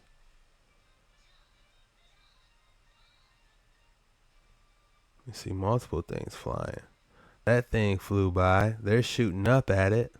Looked like they straight up crashed. And that fell down. I wonder if we can see if there's a crater nearby Stonehenge or not. You know? Don't worry, I already jumped in the Bat Cave and figured it out.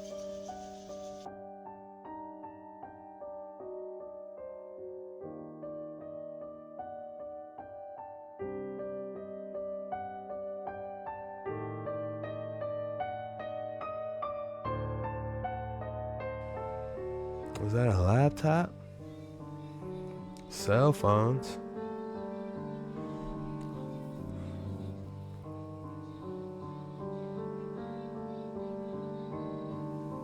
You would think they would be communicating with their frequencies.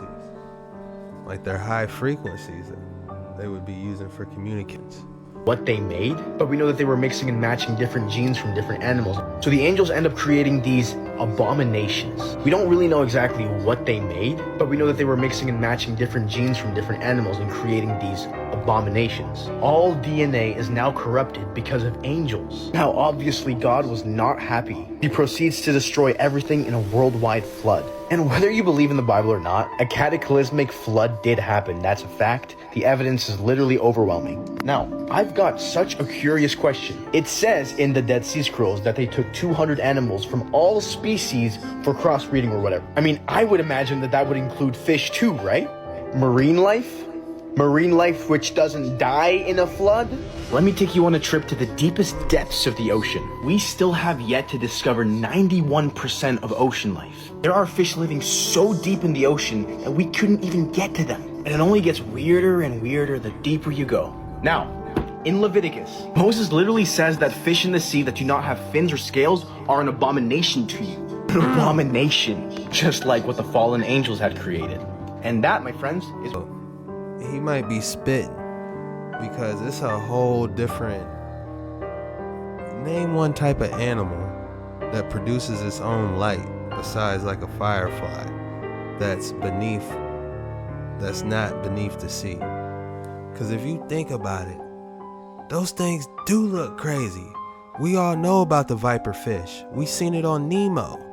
I used to go crazy about marine life when I was younger. I wanted to be a marine biologist. I'm sure y'all watching these videos, y'all felt the same way, infatuated with the different type of animals and everything underground. So if you think about it, that stuff underground is an abomination at the bottom. They all look crazy, weird, moving slow. I don't want to eat a viper fish. Would you eat a viper fish? You know, them things, you see how they mouths looking, all the sharp teeth? I'm going to drop a couple for y'all. But anyway, let's get back on land, y'all. Alright, y'all. We up out the spaceship. Hey, y'all, we back on land. Let's take a look at some of these deep sea creatures homie talking about. Deep sea is a very extreme environment, and it means that deep sea species often look a bit weird compared to shallow water relatives. Here are some of the weirdest animals in the deep sea. Firstly, one of the most famous weird deep sea animals, the blobfish, doesn't actually look that weird. One of the ways the deep sea environment is extreme is the high pressure. So shallow water fish have swim bladders for buoyancy, but high pressures compressing this would make it useless. So the deepest deep sea fish instead have jelly-like flesh that is lighter than water. And this is why the blobfish looks so weird when we bring it to the surface. It actually looks like a normal fish when it's in the deep sea. Snailfishes are a group of fish found all the way from shallow waters into the deep sea. In fact, the very deepest fish may be the Mariana snailfish, found at 8,178 meters in the Mariana Trench, though very recently an unknown snailfish was found at 8,336 meters in a different trench. And the deepest snailfishes are so jelly-like that if we brought them up to the surface, they would melt. The deepest octopuses are the Dumbo octopuses, a group of Serrata octopus. So there are two types of octopus, Inserrata and Serrata. Serrata typically live in the deep sea, and the high pressure means they can't move by jet propulsion like the typically shallow water Inserrata, and so they have two little fins on their head which they use to move. Another way the deep sea environment is extreme is the lack of sunlight. So many deep sea animals have evolved large eyes to absorb as much light as possible, like the vampire squid has the largest eyes of any animal proportional to its body size. This isn't actually a squid, it's the only species that is in between a squid and an octopus. Some deep sea fish with large eyes are the grenadiers, the hatchetfish, and the tube-eye fish. And the barrel eyes are a family of deep sea fish that, as well as having large tube Look at his eyes, eyes, y'all. dome-shaped head that helps them to absorb even more light. The lack of light is also why so many deep sea I know y'all hate it when I rewind it. Let me go back. Barrel eyes are a family of deep sea fish that, as well as having large tube eyes, have a transparent dome-shaped head that helps them to absorb even more. Damn, I'm trying to get a close-up, but that damn play button in the way. The barrel eye fish. Alright, I'm gonna throw it up on a video for y'all so y'all can get a close-up and see what this dude look like. It is crazy. It's like his whole head is see-through, clear. I never seen a fish that look. Oh, there it go. Look at that. It's some alien, like he got two brains in there. Damn, y'all.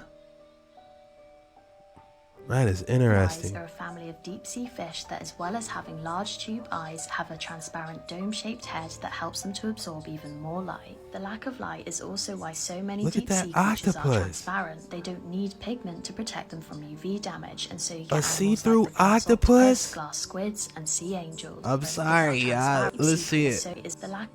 that helps Is them he? to absorb It looked like he even ate more a light. fish. The lack of light is also why so many deep-sea creatures are transparent. They don't need pigment to protect them from UV damage, and so you get animals like the glass octopus, glass squids, and sea angels. Since the lack of sunlight in the deep sea means photosynthesis doesn't occur, another way the deep-sea environment is Them extreme angels said, is the lack "Man, of let's food." we wanna Since see and sea through angels, octopus." since the land protect the They said, since "How the cool land would it be transparent for y'all to dome-shaped see head a that helps them to see-through absorb even octopus?" more light. Is this the lack of light is abomination also homie why was so talking many about or deep-sea not? creatures are transparent. They don't need pigment to protect them from UV damage, and so you get animals like the glass octopus, glass squids, and sea angels. Since the lack of sunlight in the deep sea means photosynthesis doesn't occur, another way the deep sea environment is extreme is the lack of food. Many deep-sea animals rely on eating dead plants, animals, and animal waste that falls from shallower waters. The vampire squid has 2 long filaments that are covered in mucus to collect any tiny food particles that may float past, and the big fin squid may use its long tentacles that are 20 times the length of its body to feed in a similar way.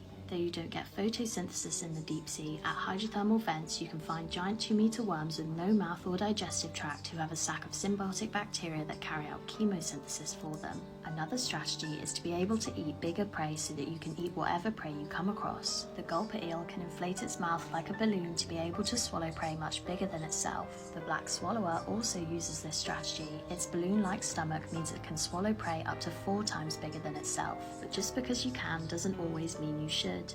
If they That's swallow homie prey off that's Luca. too big, then decomposition sets in before they finish digesting it, and this releases gases that force them all the way up to the surface. In fact, this is how most specimens were collected. The fangtooth has the largest teeth of any fish proportional to its body size, again so that it can catch bigger prey. And despite looking so scary, it's only about 18 centimeters or 7 inches, and also looks much cuter as a juvenile. The viperfish also has large teeth for the same purpose, and the stoplight loose jaw has a hinged jaw, again so that it can catch bigger prey. The hairy anglerfish has a stomach that expands, so again it can swallow prey bigger than itself, and it's also covered in antennae which enable it to detect the movement of prey nearby. But the main strategy of anglerfish to deal with the lack of food is a lure to attract prey. This lure is found in shallow water anglerfish like frogfish, but in the deep sea species it glows because of a sac of bioluminescent bacteria. The whip-nosed anglerfish has a particularly long lure, coffinfish have very short lures, and the illuminated net devil and football anglerfish have very fancy lures. And the barbell dragfish That was is crazy. another species Let me that go uses a back. bioluminescent lure to attract prey. And anglerfish have very fancy Look how that football shit anglerfish dangling. have short lures, and the illuminated net devil and football anglerfish have very fancy lures. Dude is And the level barbell 100 dragfish down is there. another species that uses a bioluminescent lure to attract prey. Another way the deep sea environment is extreme is that it is sparsely populated. So not only can it be rare to come across food in the deep sea, it can also be rare to come across a member of the same species to mate with. So the anglerfish I just showed you were females, and her lure can also be used to attract males, along with her smell. Male anglerfish are much smaller, and they basically fuse to the female, becoming a parasite that provides her with sperm. And the black dragonfish is another deep sea fish where the male's sole purpose is reproduction. So there are lots of weird deep sea animals, especially lots of weird deep sea fish, but we have to remember that looking this way has enabled them to live in a very extreme environment, and that they only look weird to us, where we see squashed things with weird body parts and big scary teeth. To each other, when they're in the deep sea, they're normal shaped, beautiful things that glow and drift and smell nice. And if you put a human down in their extreme environment, well, we would look very weird. What would we look like if we had to stay down there? In this darkness, animals create their own light. A glowing lure entices victims into this dragonfish's terrifying teeth. On most expeditions down here, we are surprised by something new. A deep-sea anglerfish. Her extraordinary array of sensors will detect even the faintest movement by prey tempted to her lure. Here, in the deep midwater, predators play a patient game.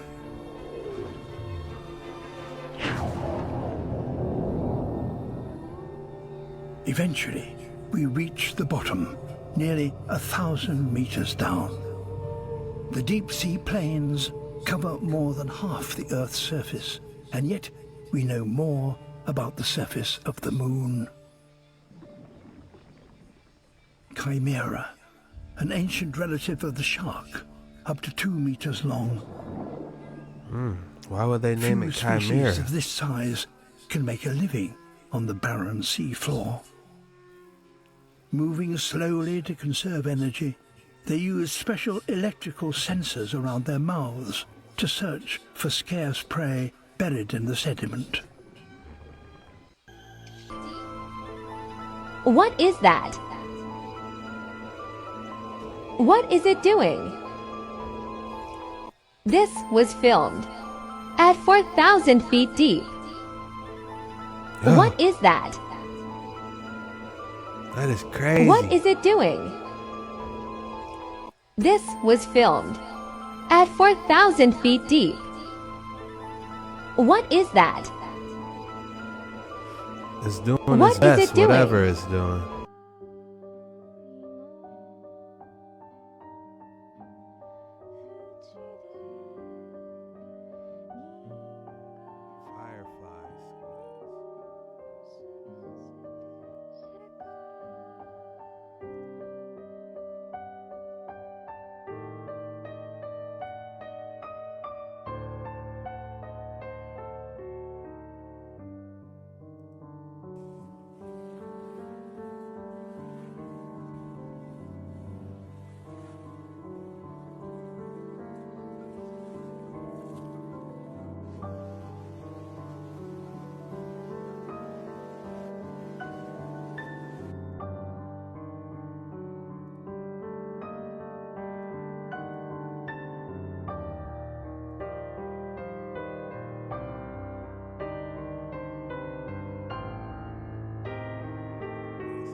Curge's cup. It is an ancient wonder from the Roman Empire. When light hits it from the front, the glass glows green. When lit from the back, it glows red. This glass was made with silver and gold particles 50 nanometers in diameter. That is less than 1,000th the size of salt. This cup is so advanced that it changes colors when different liquids are poured into it.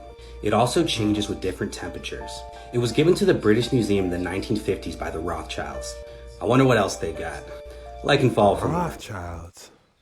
If the Rothschilds gave them that, then you already know that's about to be crazy. I wonder what else they got, like homie said, man. I bet they got some extravagant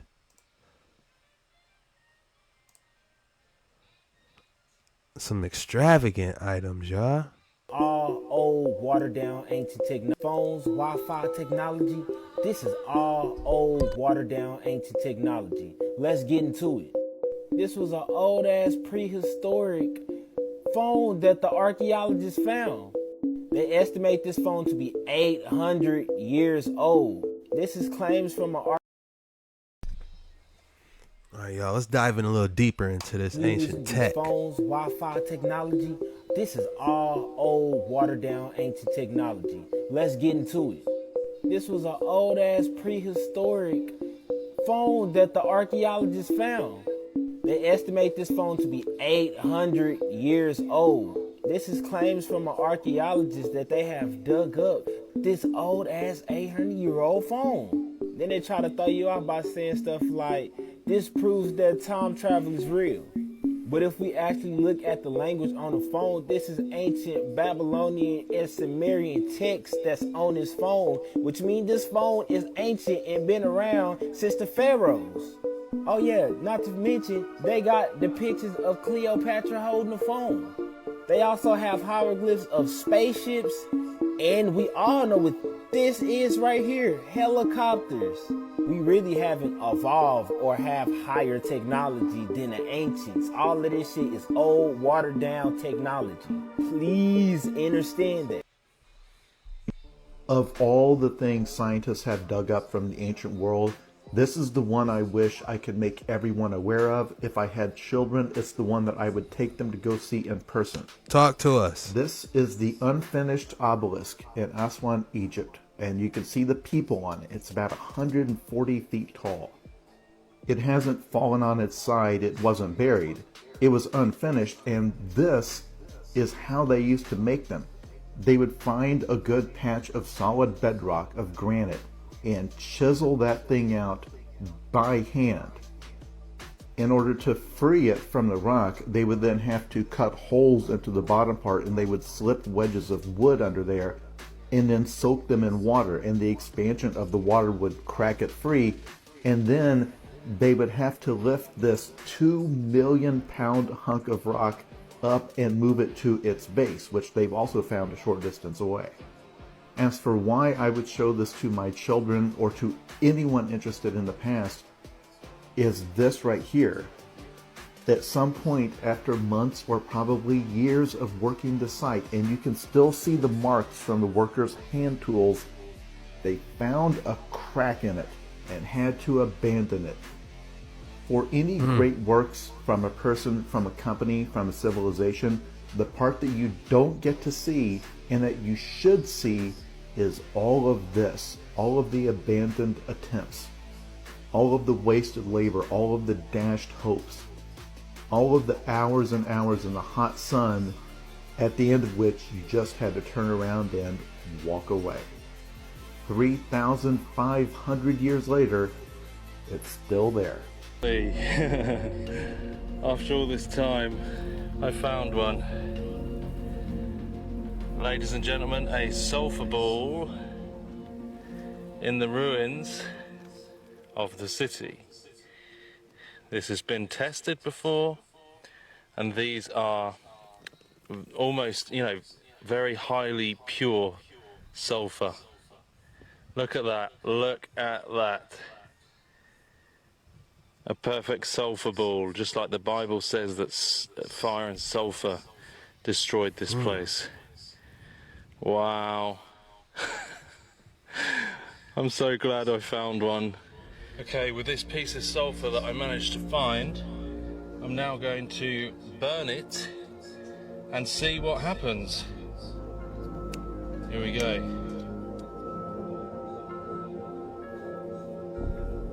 That's sulfur, y'all.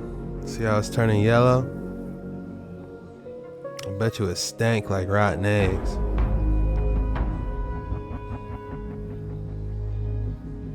The whole thing is like sponge.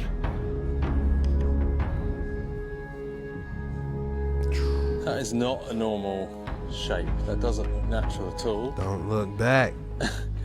Run and don't look back. Seems to be a man-made shape.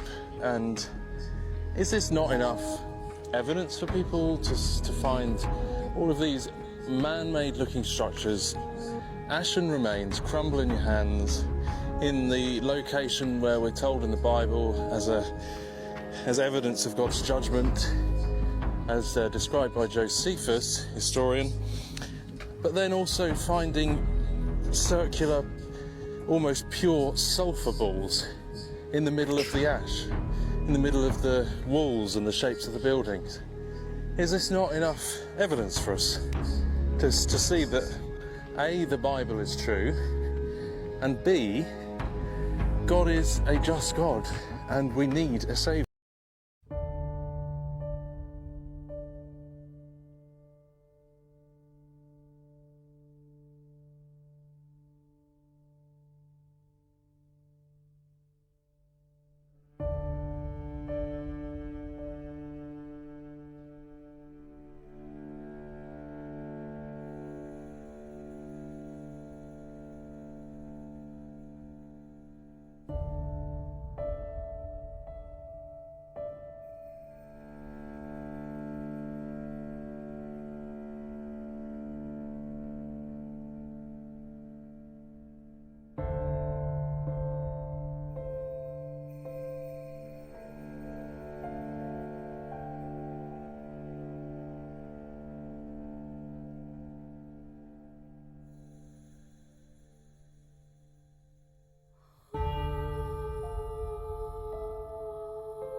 Hey man, y'all tell me what y'all think about that elephant in the comments below.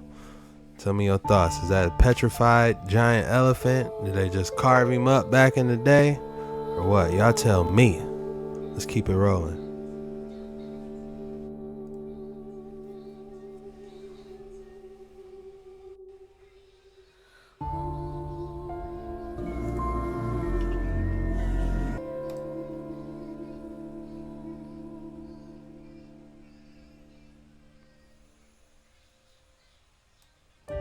What in the world is that?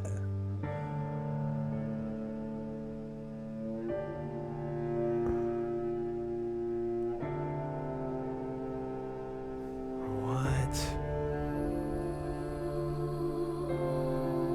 Those drones or UFOs, y'all? Those look like that might be a drone show.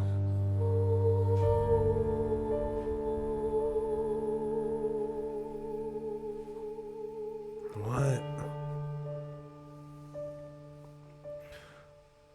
It looked like a snake that ate a lizard, honestly.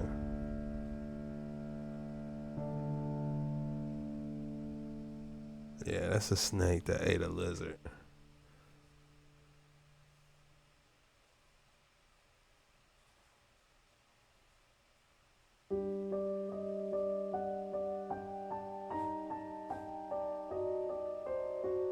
What type of bug is that? That Men in Black special, that District 9.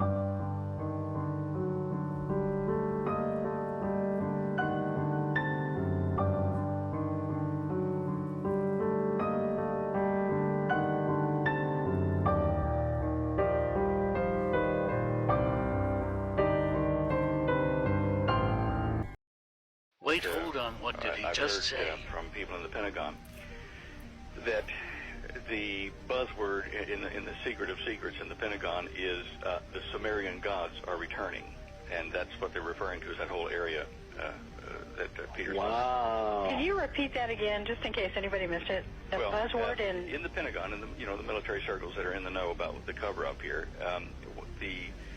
they kind of in whispered tones talk about the return of the Sumerian gods. And they're talking about the what we would call aliens or fallen angels returning into the Middle East, into Old Sumer area. The Anunnaki. Well, I found him. Samaritan. Samaritan died 25 years ago. That's what they say. You think you live across from a superhero? Do you have a therapist, kid? Good. Samaritan's dead. I pick up garbage for a living, pal. Samaritan cleaned up the streets.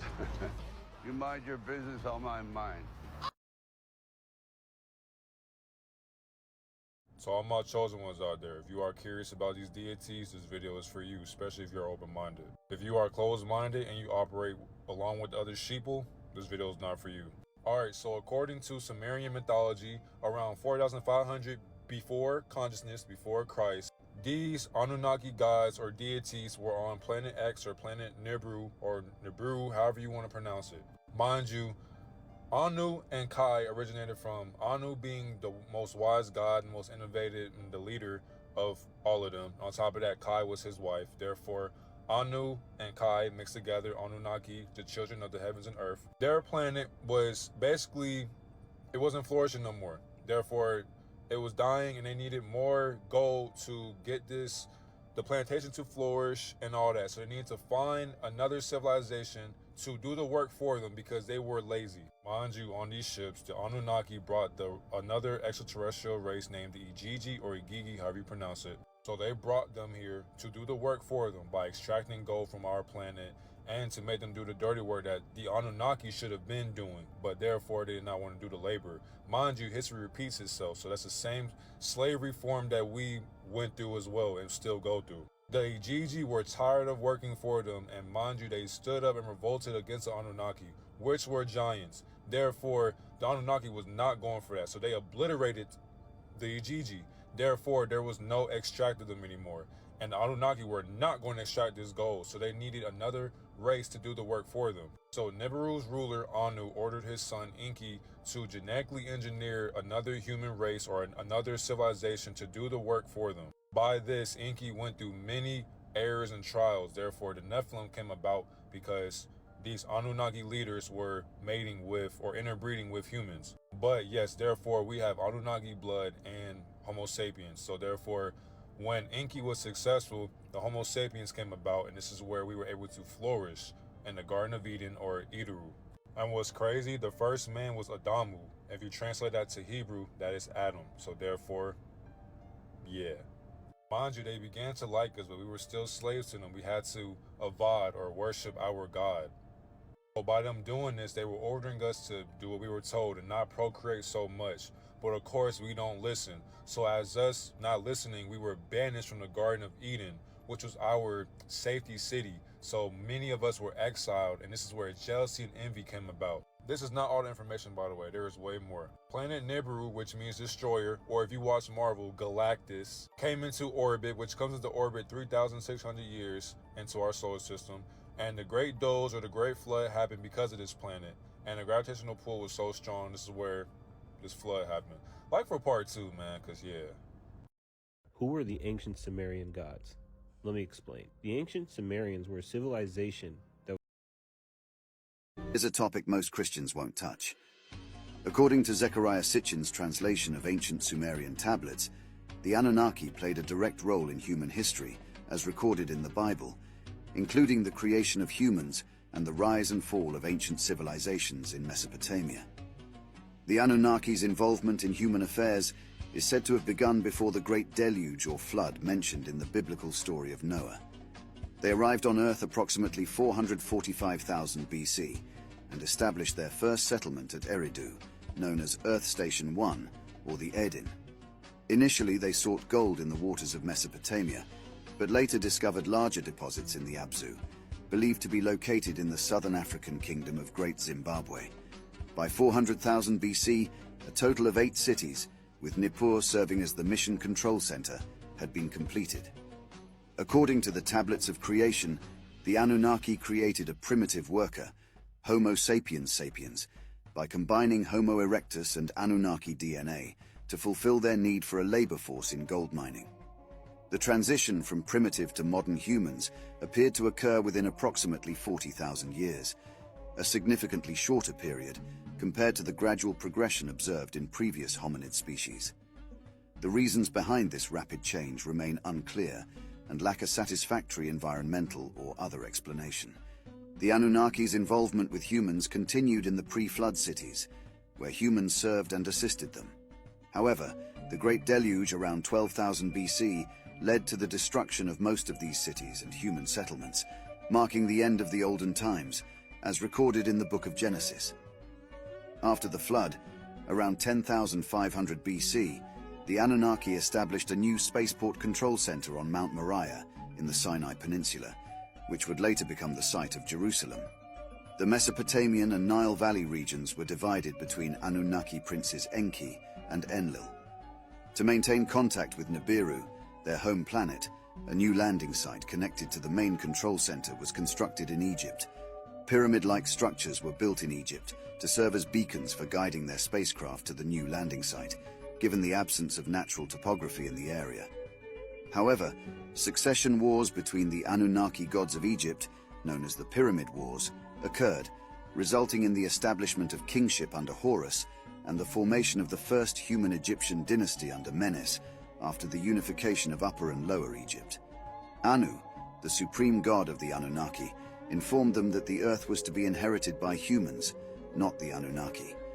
Therefore, kingship was granted to selected earthlings in different regions to teach humans the knowledge, science, and arts of civilization. These regions included Mesopotamia under Enlil, the Nile Valley under Enki, the Indus Valley under the Enlilite goddess Inanna, and the neutral Sinai Peninsula spaceport for maintaining contact with Nibiru. Additionally, Ningishida, Thoth, was granted a region in Mesoamerica known as the realm of the plumed serpent Quetzalcoatl. These events are also mentioned in the Bible as the basis for the covenant between Yahweh and Abraham. According to the Sumerian records, Abraham was recruited by Anunnaki god Enlil to raise an army and defend the Sinai spaceport against Marduk's faction. Abraham's battles against the Elamites, as described in the book of Genesis, were actually in support of Enlil. After successfully defending the spaceport, Abraham was promised descendants and a child as a reward. Later, a decision was made to destroy the spaceport with nuclear weapons to prevent its takeover by Marduk's faction. This event is also recorded in the Bible as the destruction of Sodom and Gomorrah, the divine kingship of the Sumerian Anunnaki, ancient aliens on Earth. The city of Kish in Mesopotamia was the first to be awarded divine kingship around 3760 BC. Many significant wars throughout ancient and modern history are believed to have been influenced and directed by the Anunnaki's struggle for control of earthly divine kingship. For example, the Persian Wars, including the rise of the Amorites under Sargon of Akkad, were attributed to the influence of the Anunnaki. Sargon of Akkad credited Anunnaki goddess Inanna Ishtar for directly assisting and fighting in the wars that led to the formation of the Akkadian Empire. When Marduk claimed that the Age of the Ram had arrived, he initiated a campaign that destabilized the Mesopotamian region. He conquered Nippur, defiled Enlil's temple, and established his new temple in Babylon. The Enlilites responded by destroying the Sinai Peninsula spaceport with nuclear weapons, as described in the destruction of Sodom and Gomorrah.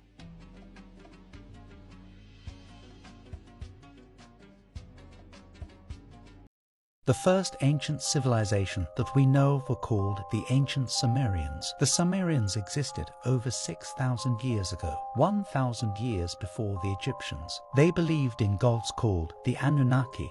The Anunnaki were described as children of the earth and sky. Some researchers believe that the ancient Sumerians have an understanding of the universe, with artifacts showing depictions of the solar system, with planets orbiting around the sun. What makes things even stranger is the fact they are depicted with these strange ancient handbags and watches. Their list of inventions are mind-blowing. Not only did they create the wheel, they created the alphabet, the calendar we use today, irrigation systems for farming, time itself, the seconds, minutes and hours. Some say this knowledge was given to them. It does seem that the first civilization was also one of the most advanced ones, which doesn't exactly fit with modern-day explanations of our history. JetskiChuck, he wrote all these books about this culture from another planet. Well, Sumerians were beings that were here. They were the first, according to the tablets, like one of the first races to be genetically tinkered with and kind of the origins of mankind. A lot of the tablets go back about 6,000 to 8,000 years, which is why a lot of the biblical texts only record 6,000 years of Earth's history, because they took their history and information from Sumerian tablets. The Sumerian tablets were directly copied right into biblical texts in the Old Testament. What if I told you the Bible was just an altered retelling of far older stories from another culture? Oh, and just FYI, we're not going to invoke JetskiChuck for this one, so save those comments for another video. The Sumerian civilization existed from 4100 BCE until around 1750 BCE. The name Sumer meant land of the civilized kings. The Sumerians were one of the first groups to divide time into hours and minutes. They also had a complex religion that involved gods called the Anunnaki. The Anunnaki were believed to be in charge of Sumerians' fates. Many myths involved members of the Anunnaki passing judgment on humans. Additionally, the gods were described as children of the earth and sky. Most people chalk these stories up to mythology, the same way they do the Greek gods. However, others wonder whether there's more to the story. Some researchers believe the Anunnaki may have been actual beings. One popular theory is that they came to Earth from another planet. Some believe they came from the mysterious planet X, which they say passed close to Earth thousands of years ago. Some even go so far as to say the Anunnaki were a species of reptilian humanoids. They believe these reptiles helped the Sumerians develop their systems of writing and mathematics. Further, They think the reptiles are still around today and wield power in the human world. Were the Anunnaki real, or were they mythical gods? We'll let you decide that for yourself. But one thing is certain, these ancient Sumerian gods still fascinate people today. The recent excavations in Mesopotamia have significantly enriched our understanding of the early history of the Anunnaki in that region, and have revealed valuable insights into the age and nature of the Sumerian civilization. The Sumerian king list is a remarkable record that includes the names, supposed reign lengths, and locations of official kingship. What sets it apart is its unique blend of apparently mythical pre-dynastic rulers and historical rulers who are known to have existed in real life. The first fragment of this rare and extraordinary text, a 4,000-year-old cuneiform tablet, was discovered in the early 1900s by German-American scholar Hermann Hilprecht at the ancient site of Nippur, and its findings were published in 1906. Since then, at least 18 more exemplars of the king's list have been found, with most dating back to the second half of the Isin dynasty, approximately 2017 to 1794 BC. While these documents vary, they all share common material, indicating that they stem from a single, ideal account of Sumerian history. Among these examples, the Weld Blundell prism housed in the Ashmolean Museum cuneiform collection in Oxford stands out as the most extensive and complete version. This 8-inch high, 20.32 centimeters prism boasts 4 sides, each with 2 columns. The amalgamation of mythical and historical rulers in the Sumerian king list presents a perplexing enigma for historians and scholars alike. One theory is that the Sumerians viewed their early kings not just as mortal rulers, but also as semi-divine figures, attributing them with mythological attributes and remarkably long lifespans. These exaggerated reign lengths could have been symbolic representations of the king's elevated status and divine connections. But this leaves much to be desired. The parallels between the Sumerian king list and the Genesis flood account are intriguing. Some researchers propose that the flood mentioned in both texts could be a shared cultural memory of a major natural catastrophe that profoundly impacted early civilizations in the region. Others posit that the similarities between the two accounts could be a result of cultural diffusion, where stories and traditions spread and were adapted as they passed from one civilization to another. The Mesopotamian and Babylonian cultures would have had interactions with ancient Hebrew culture, potentially influencing each other's myths and narratives. The question of why ancient kings were described as ruling for thousands of years continues to baffle researchers. Some possibilities include symbolic representation of long-lasting legacies, attempts to highlight the significance and prosperity of certain ruling periods, or even the use of a different system of time measurement that is not directly comparable to modern calendrical systems. Or is it possible that these advanced beings, who were said to have descended from the sky and were worshipped as gods, could have actually been extraterrestrials from another world, beings with incomprehensible lifespans? Despite the mysteries surrounding the Sumerian king list, it remains an invaluable historical document that offers glimpses into the ancient Sumerian civilization's beliefs, traditions, and understanding of kingship. By studying the list and its variations, historians continue to piece together the complex tapestry of one of the world's oldest civilizations. Despite extensive research over a century, several mysteries remain surrounding the Sumerian king list, including the combination of mythical and historical rulers in one document and the intriguing parallels with Genesis. Have you ever wondered why schools teach so little, if anything, about the world's first advanced civilization? Especially when it introduced so many things we still use today. Why the mystery around Sumeria, which was in Mesopotamia and what's now modern-day Iraq? After all, here are just some of what they gave us. The modern calendar, based on lunar cycles, the 60-20 counting system used for geometry and measuring time, the wheel, the plow, irrigation systems like levees and canals, sailboats. They even spoke the first known language. And, most importantly, they left evidence of the first recorded writing. That's a lot of intelligent contributions to humanity. So why aren't we taught more about this clearly advanced and influential civilization? Well, connect the dots and you'll discover why the omission could be deliberate. Sumerians were accurate in creating many advanced systems, yet we dismiss their history of man as mere mythology. And why is that? Well, if we gave the same credibility to their written history as we've given their inventions, we'd be teaching a completely different version of our origins.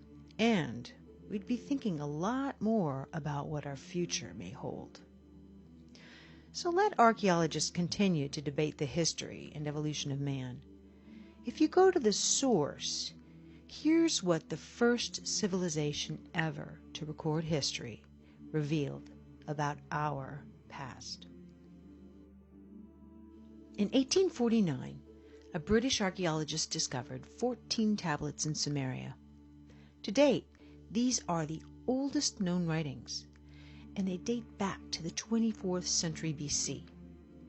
While the stories on them share much of what other ancient writings say, they put a whole new spin on the other ancient sacred texts. You see, while they do refer to a father of all beginnings, or some kind of ultimate supreme being, the tablets say that the creators in Genesis, the Garden of Eden, Adam and Eve, these were polytheistic gods of ours, otherworldly beings, or just plain out, they were aliens. The entire first 2 tablets explain who they were and where they were from.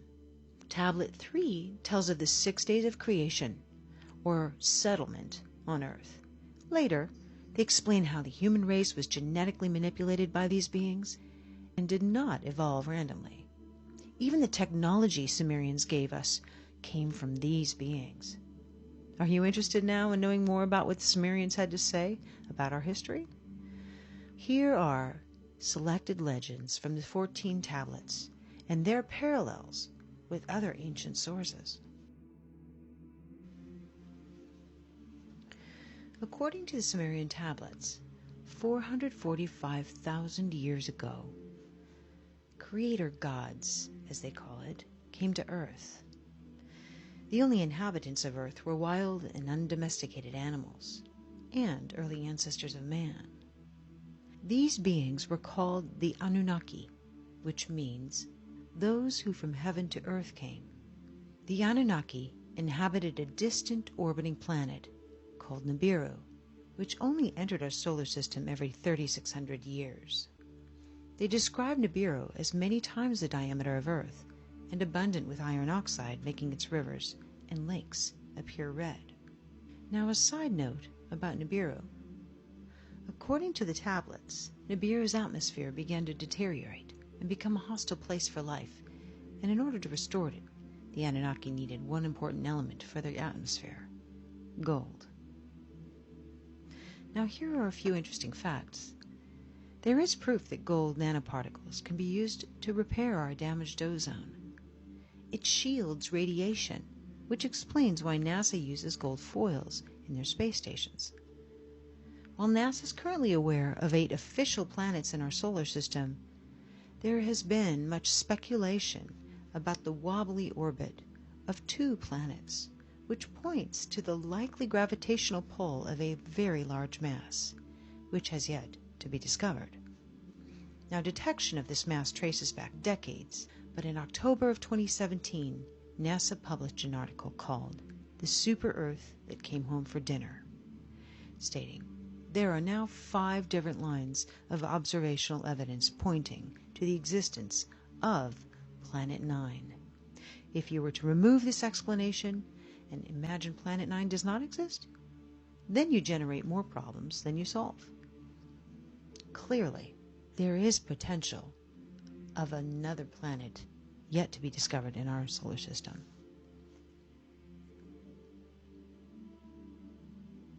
Now, when the Anunnaki arrived, they were capable of living lives that spanned hundreds of thousands of years. They created a mining settlement they called Eriduk, Earth Station 1, in the Persian Gulf, under a leader named Enki.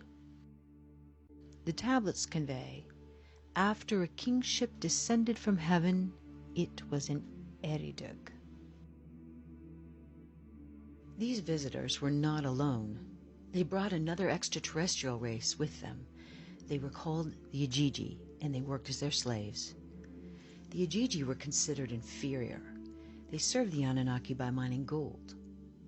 As civilizations grew, the Ajiji endured crushing labor. And these stories are consistent with Babylonian tablets from the 18th century BC. When the gods, manlike, bore the labor, carried the load, the gods' load was great, the toil grievous, the trouble excessive. The great Anunnaki made the Ajiji undertake the toil. After many centuries, the Ajiji rebelled, mistakenly believing they could overcome these oppressive masters. Their defeat almost completely annihilated their race, leaving the Anunnaki without a workforce. Unable to replace the Ajiji, Nibiru's ruler, Anu, ordered his son Enki to genetically engineer a new slave race, one that was intelligent enough to perform complex work but still be subservient to the Anunnaki. His experiments are recounted in detail in Atrahasis. Many unique creatures were created. Enki finally successfully met his goal, and the result? A genetic hybrid between Earth's caveman, Homo erectus, and the Anunnaki themselves. This hybrid we call Homo sapiens.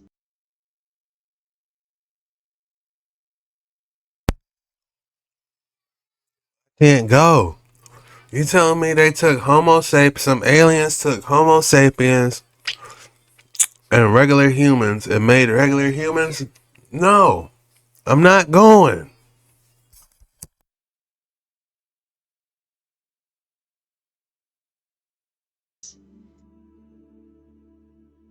The tablets called first men the Adamu.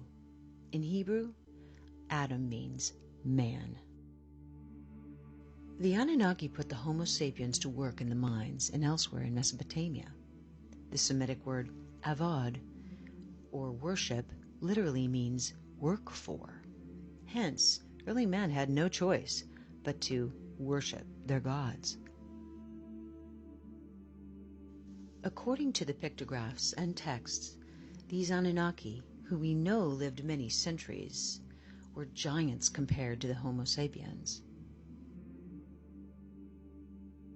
Now, because their main purpose in life was to serve the Anunnaki, Homo sapiens were, in return, educated with social skills and academic affairs and technology. All this is abundantly clear in the tablets. The new human slaves were sterile, but as the demand for workforce increased, they were re-engineered so that they could reproduce. This later led to an overpopulation.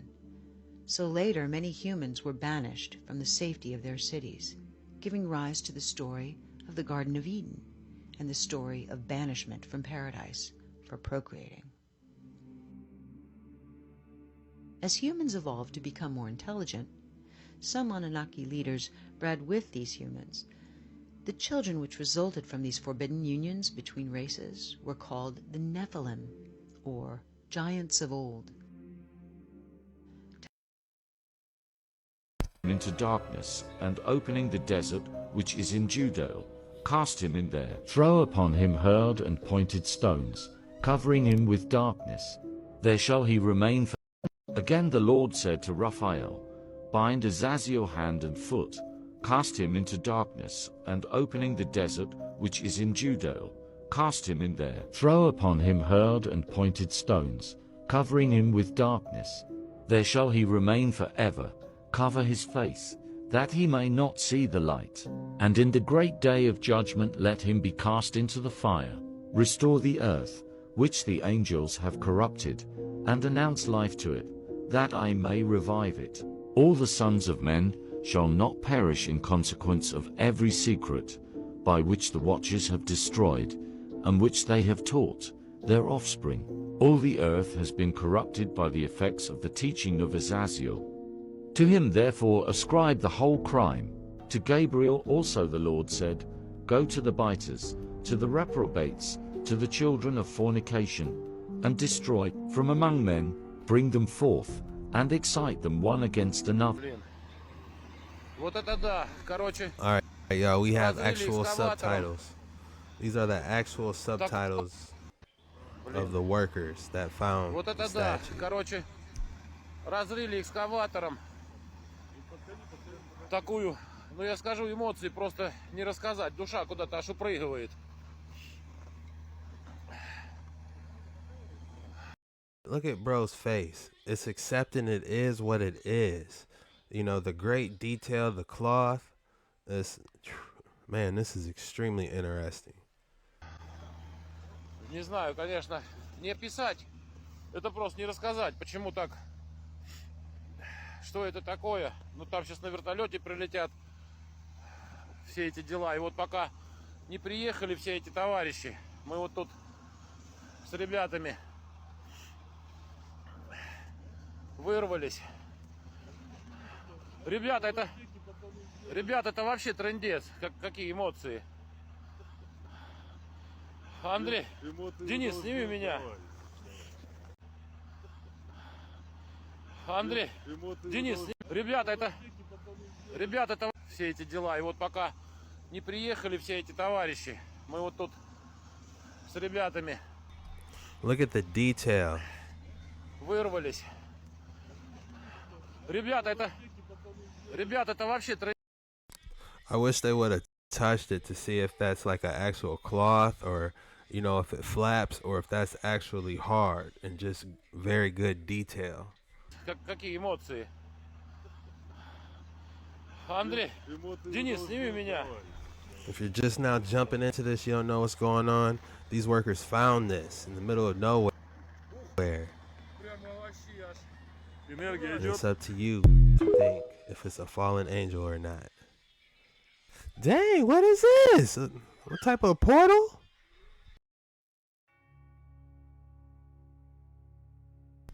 Bro, what's coming up out of there, bro?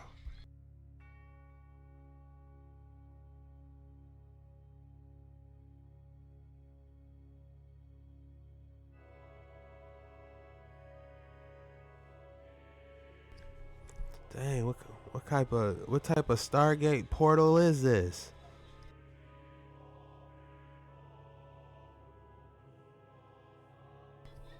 Ah, bro, something coming out of there. Ugh, it's ugly. What is that?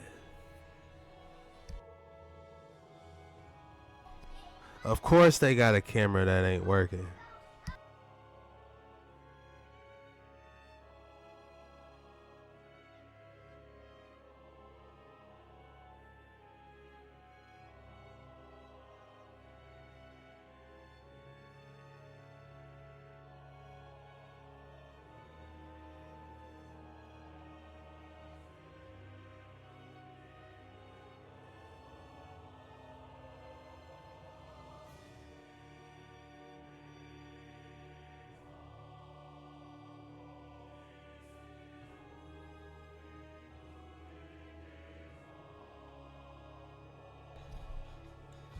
What is this?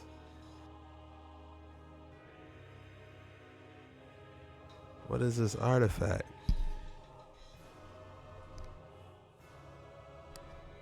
Looks like the House of Gryffindor.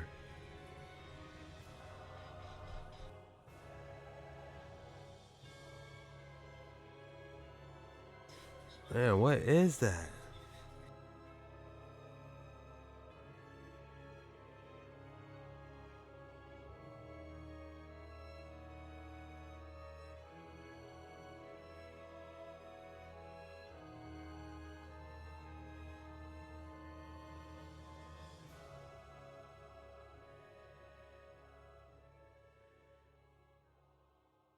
Man, can you guys translate that? We need some translations. What does it say? I know that's an owl. It looks like there's two scrolls. Like he just opened up the bottom like.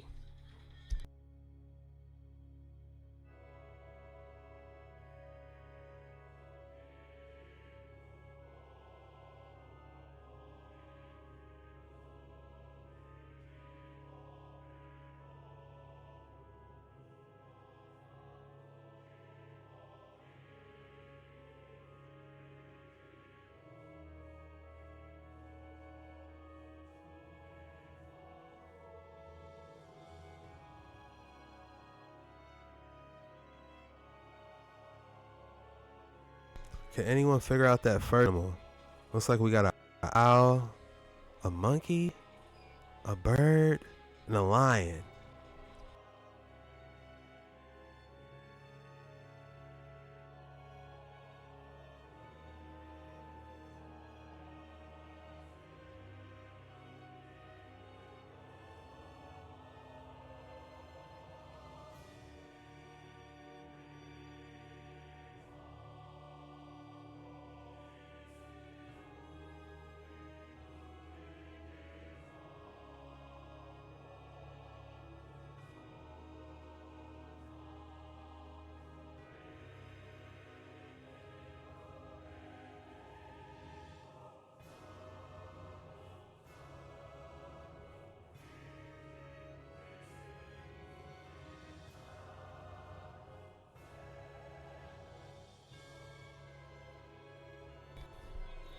Oh, what is this? It looks like it got some type of... They found it. Like a Dead Sea Scroll. What is this? How'd he get this? I just was going over the video and noticed this. Does that look familiar to anyone?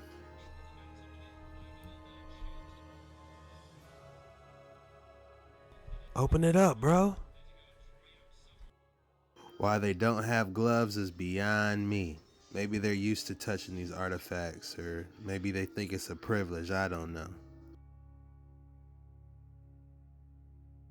Why is he using his bare hands? How did they get this? Is that Hebrew?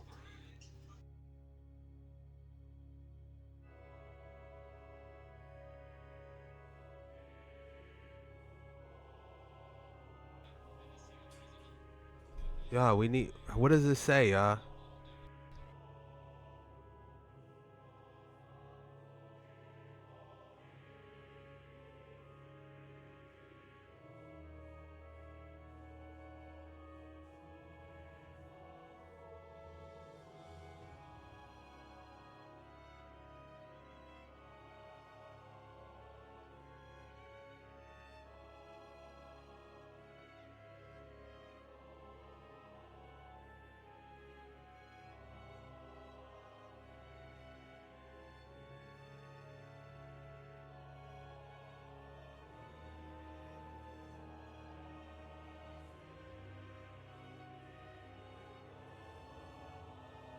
I would advise y'all to look away. It's about to get scary.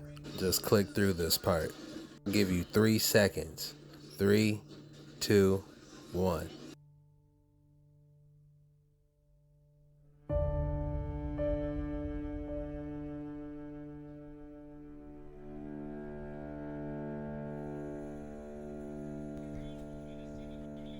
I had to skip through it myself. It was too dark for your boy.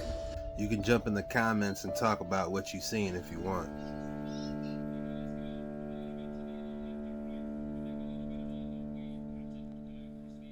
Dude just found a whole treasure cave. They even got the old priest scriptures if y'all need it. Miracles? Wow. How are they getting this? What type of amulet is that, y'all? They got designs? At first I didn't realize all this stuff was in one cave, but he has a substantial amount of artifacts from, it looks like, all over.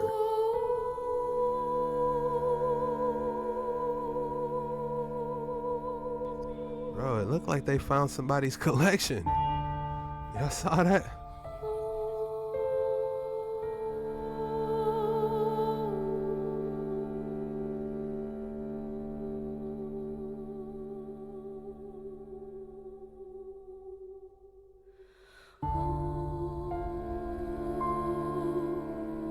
How do you make this up? How do you make this type of collection up is what I want to know. Man, they hit the jackpot wherever they at. How much y'all think that stuff is worth?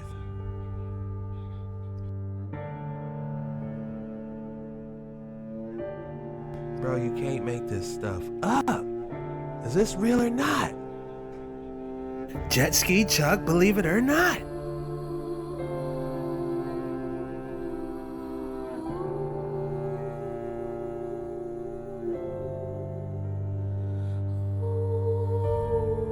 This stuff could be priceless.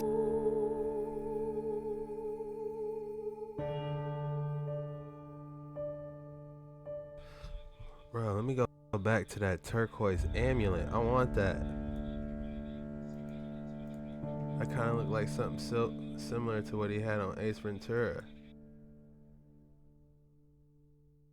This took you 40 years to achieve. There it is. They got that from my boy Ace, man. They got that from my boy Ace Ventura.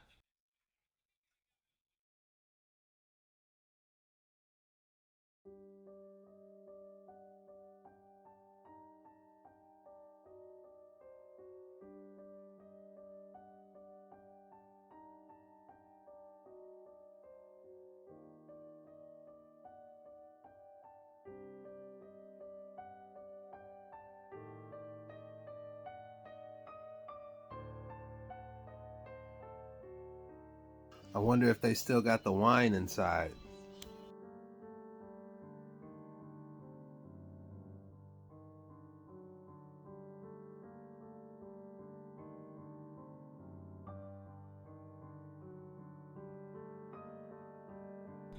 Bro, I wonder if they got any wine still in there.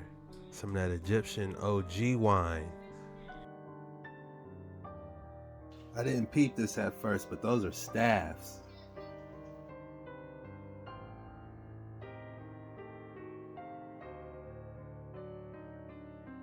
I don't know if any of you guys play RPGs, but this is a real life loot cave.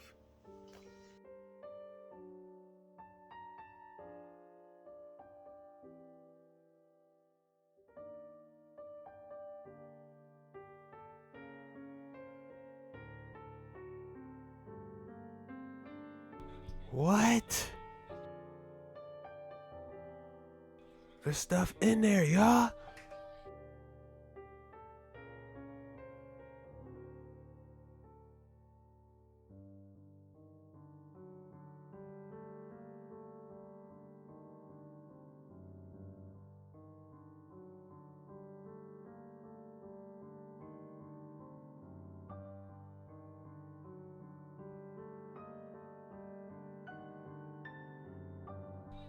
Bro, this is a real life loot cave. This is the loot on top of loot. What's going on, y'all, man? How authentic y'all think those were, man? It looked like it was sitting there for a while, so I don't know, man, but hey, it looked real to me. This is for entertainment purposes only, by the way, but yeah, that stuff looked, man, it'll be hard to replicate that much stuff and the similarities with everything. It looked like somebody like found like a treasure hoarder from BC or something, man. Hey, let's keep this rolling. It's getting hot. I like this job. I like it. Let's get back on these uncharted waters and see what else they got for us.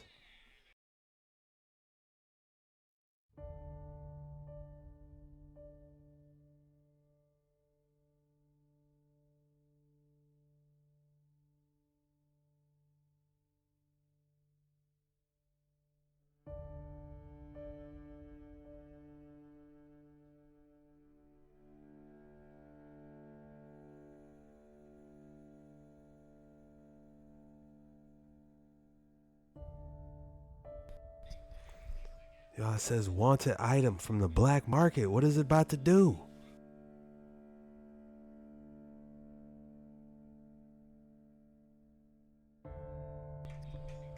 Oh, it's magnetic. Super magnetic. And it repels as well. Oh, it's just magnetic.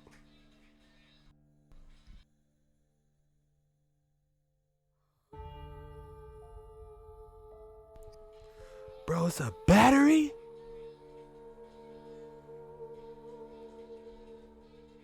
What?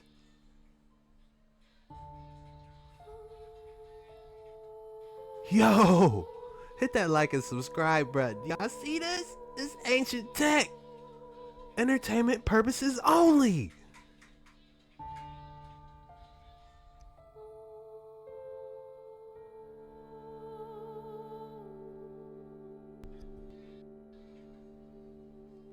Look at how old it is. Bro, how'd they do this?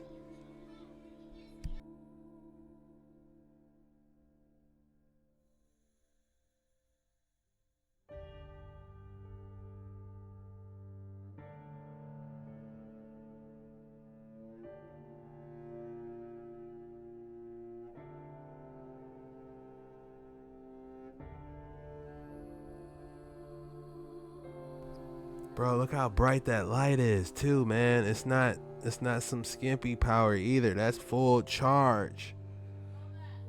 This is ancient tech for real.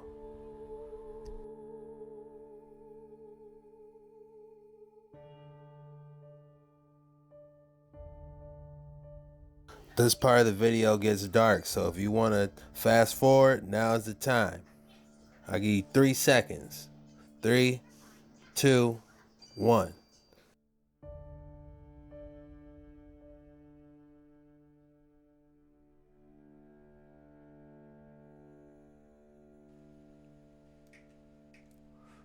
Bro, what type of evil ass book is this? Bro, what the?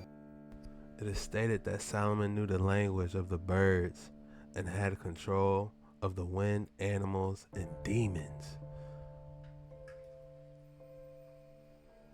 Bro, we shouldn't be looking at this low key. Hey, I'm about to fast forward, y'all. Yeah, that's too dark. It's too dark. Hey, it get too dark for your boy.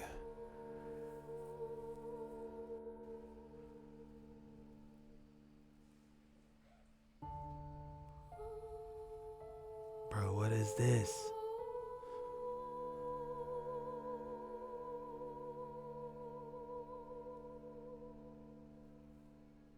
It's like some type of ancient book.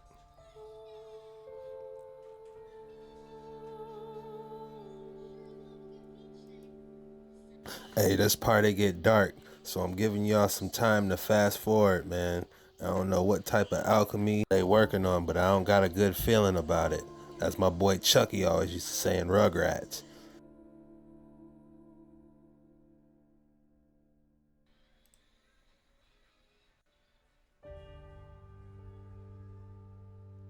This is uncharted waters. No, we shouldn't be looking at this.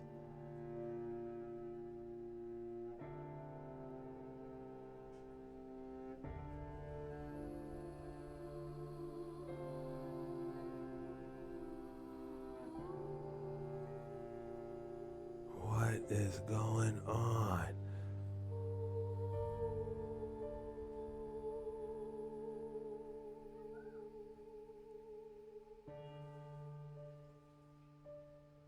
Yo, what the f? This is on some Attack on Titan type shit, y'all. Hey.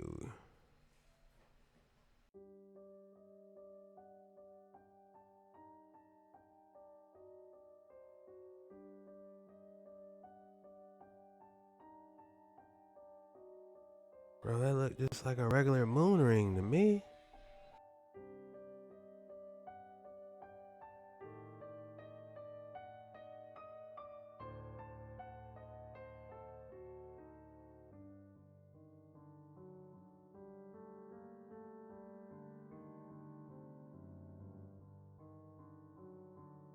What type of Lord of the Rings?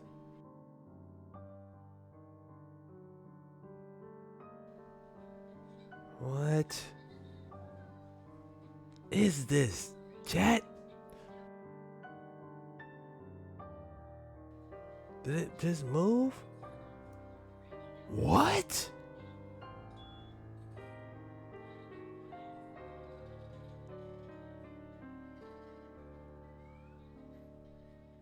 What? Did y'all see that?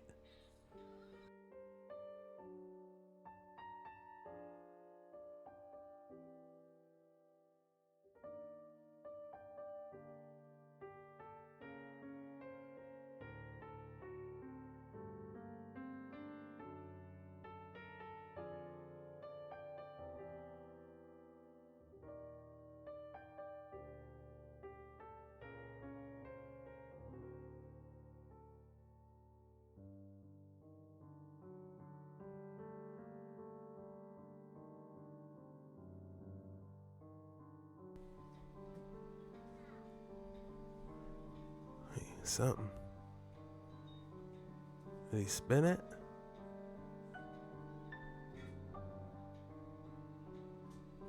Yo, what is this ring?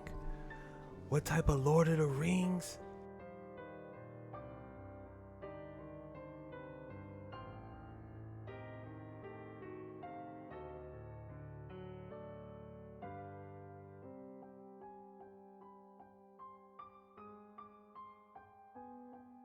He said, is this a Torah or the Palms? Psalms.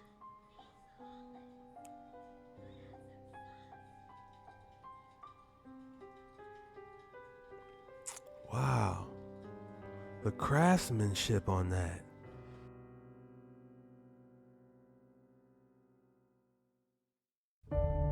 Bro,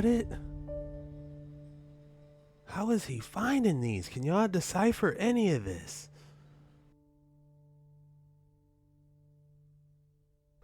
What does that say, y'all?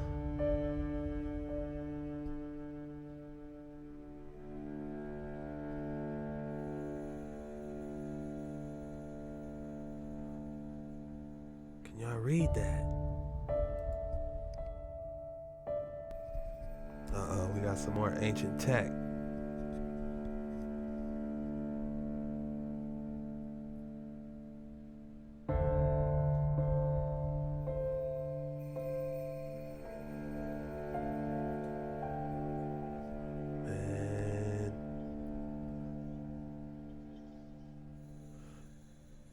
Could these charge some UFOs up?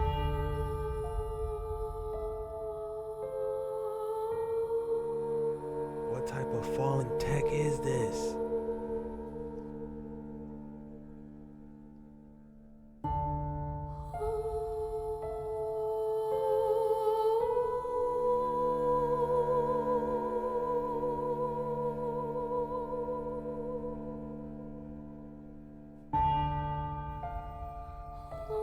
Is this real or not?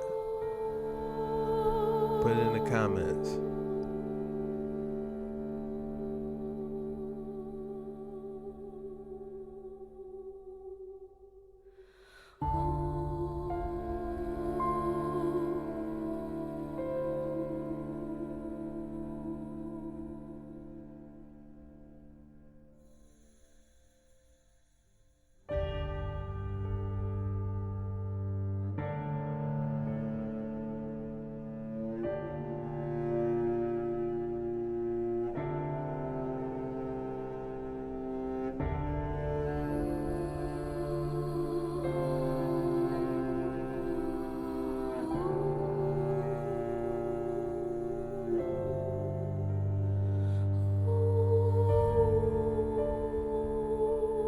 Do any of you guys know what this might be? It looks like a scroll is attached to this book.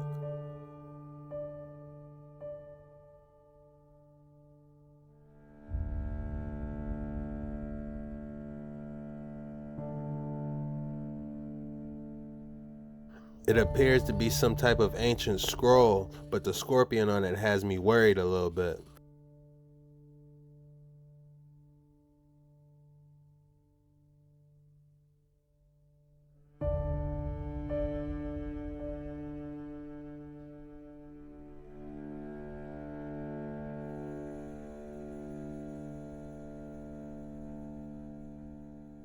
I wonder what the scorpion signifies.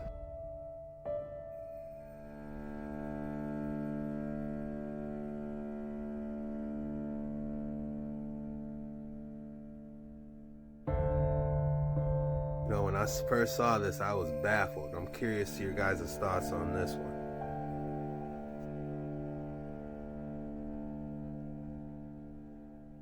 According to this TikTok, this is a highly wanted item from the black market.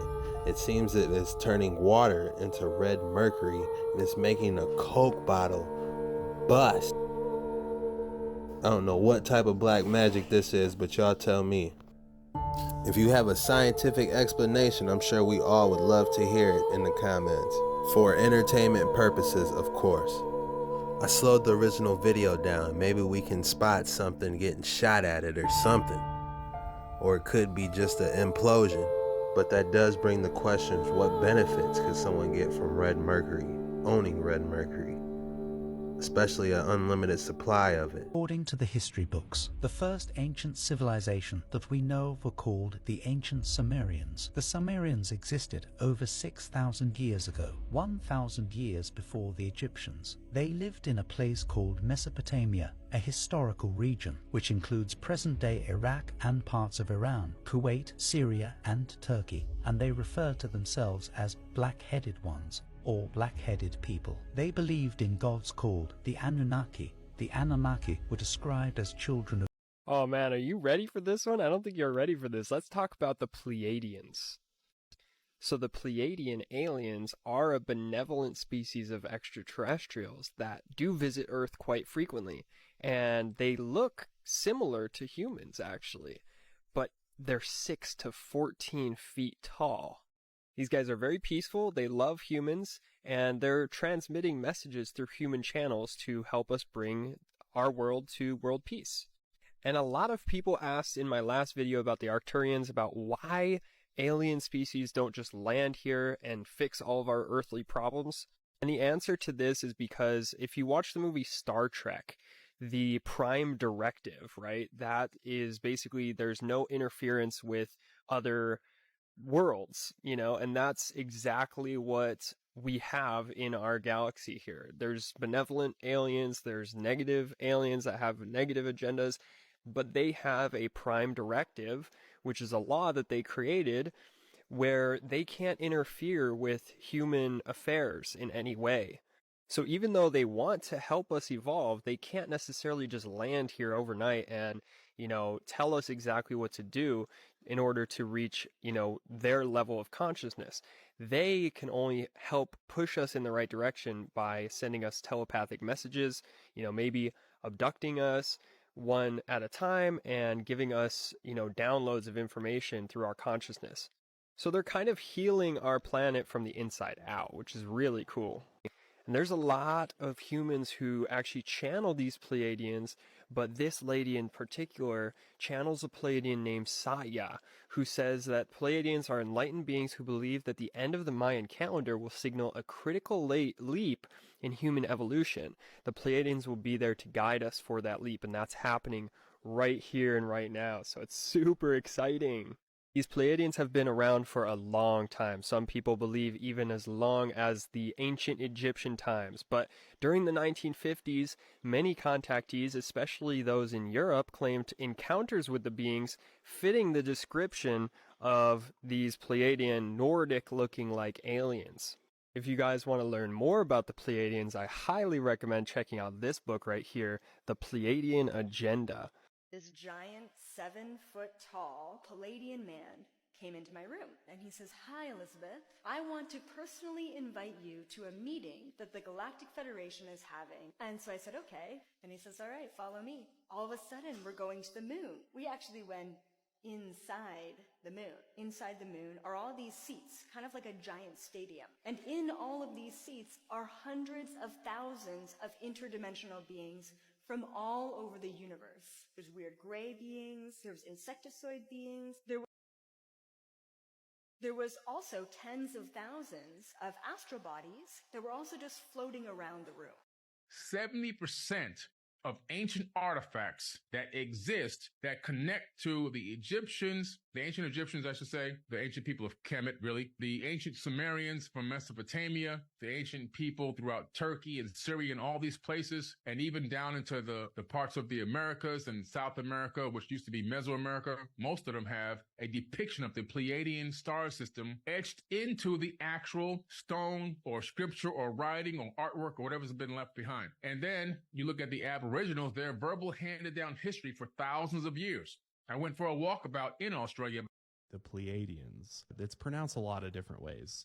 They're also kind of known as the Nordic species because they look like people from Norway and Sweden and those different places. And they're supposed to have originated from the Pleiades star cluster, and from a dimensional perspective, they exist from 3D to 9D, which I doubt there's any 3D. So 9D meaning some of them could be almost like gods at that point. I can't even wrap my head around that. 9D.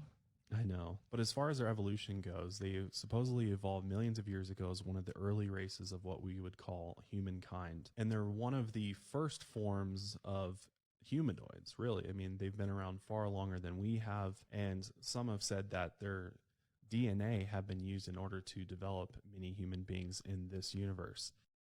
The seeded children. They came from the stars, the beings of light and love.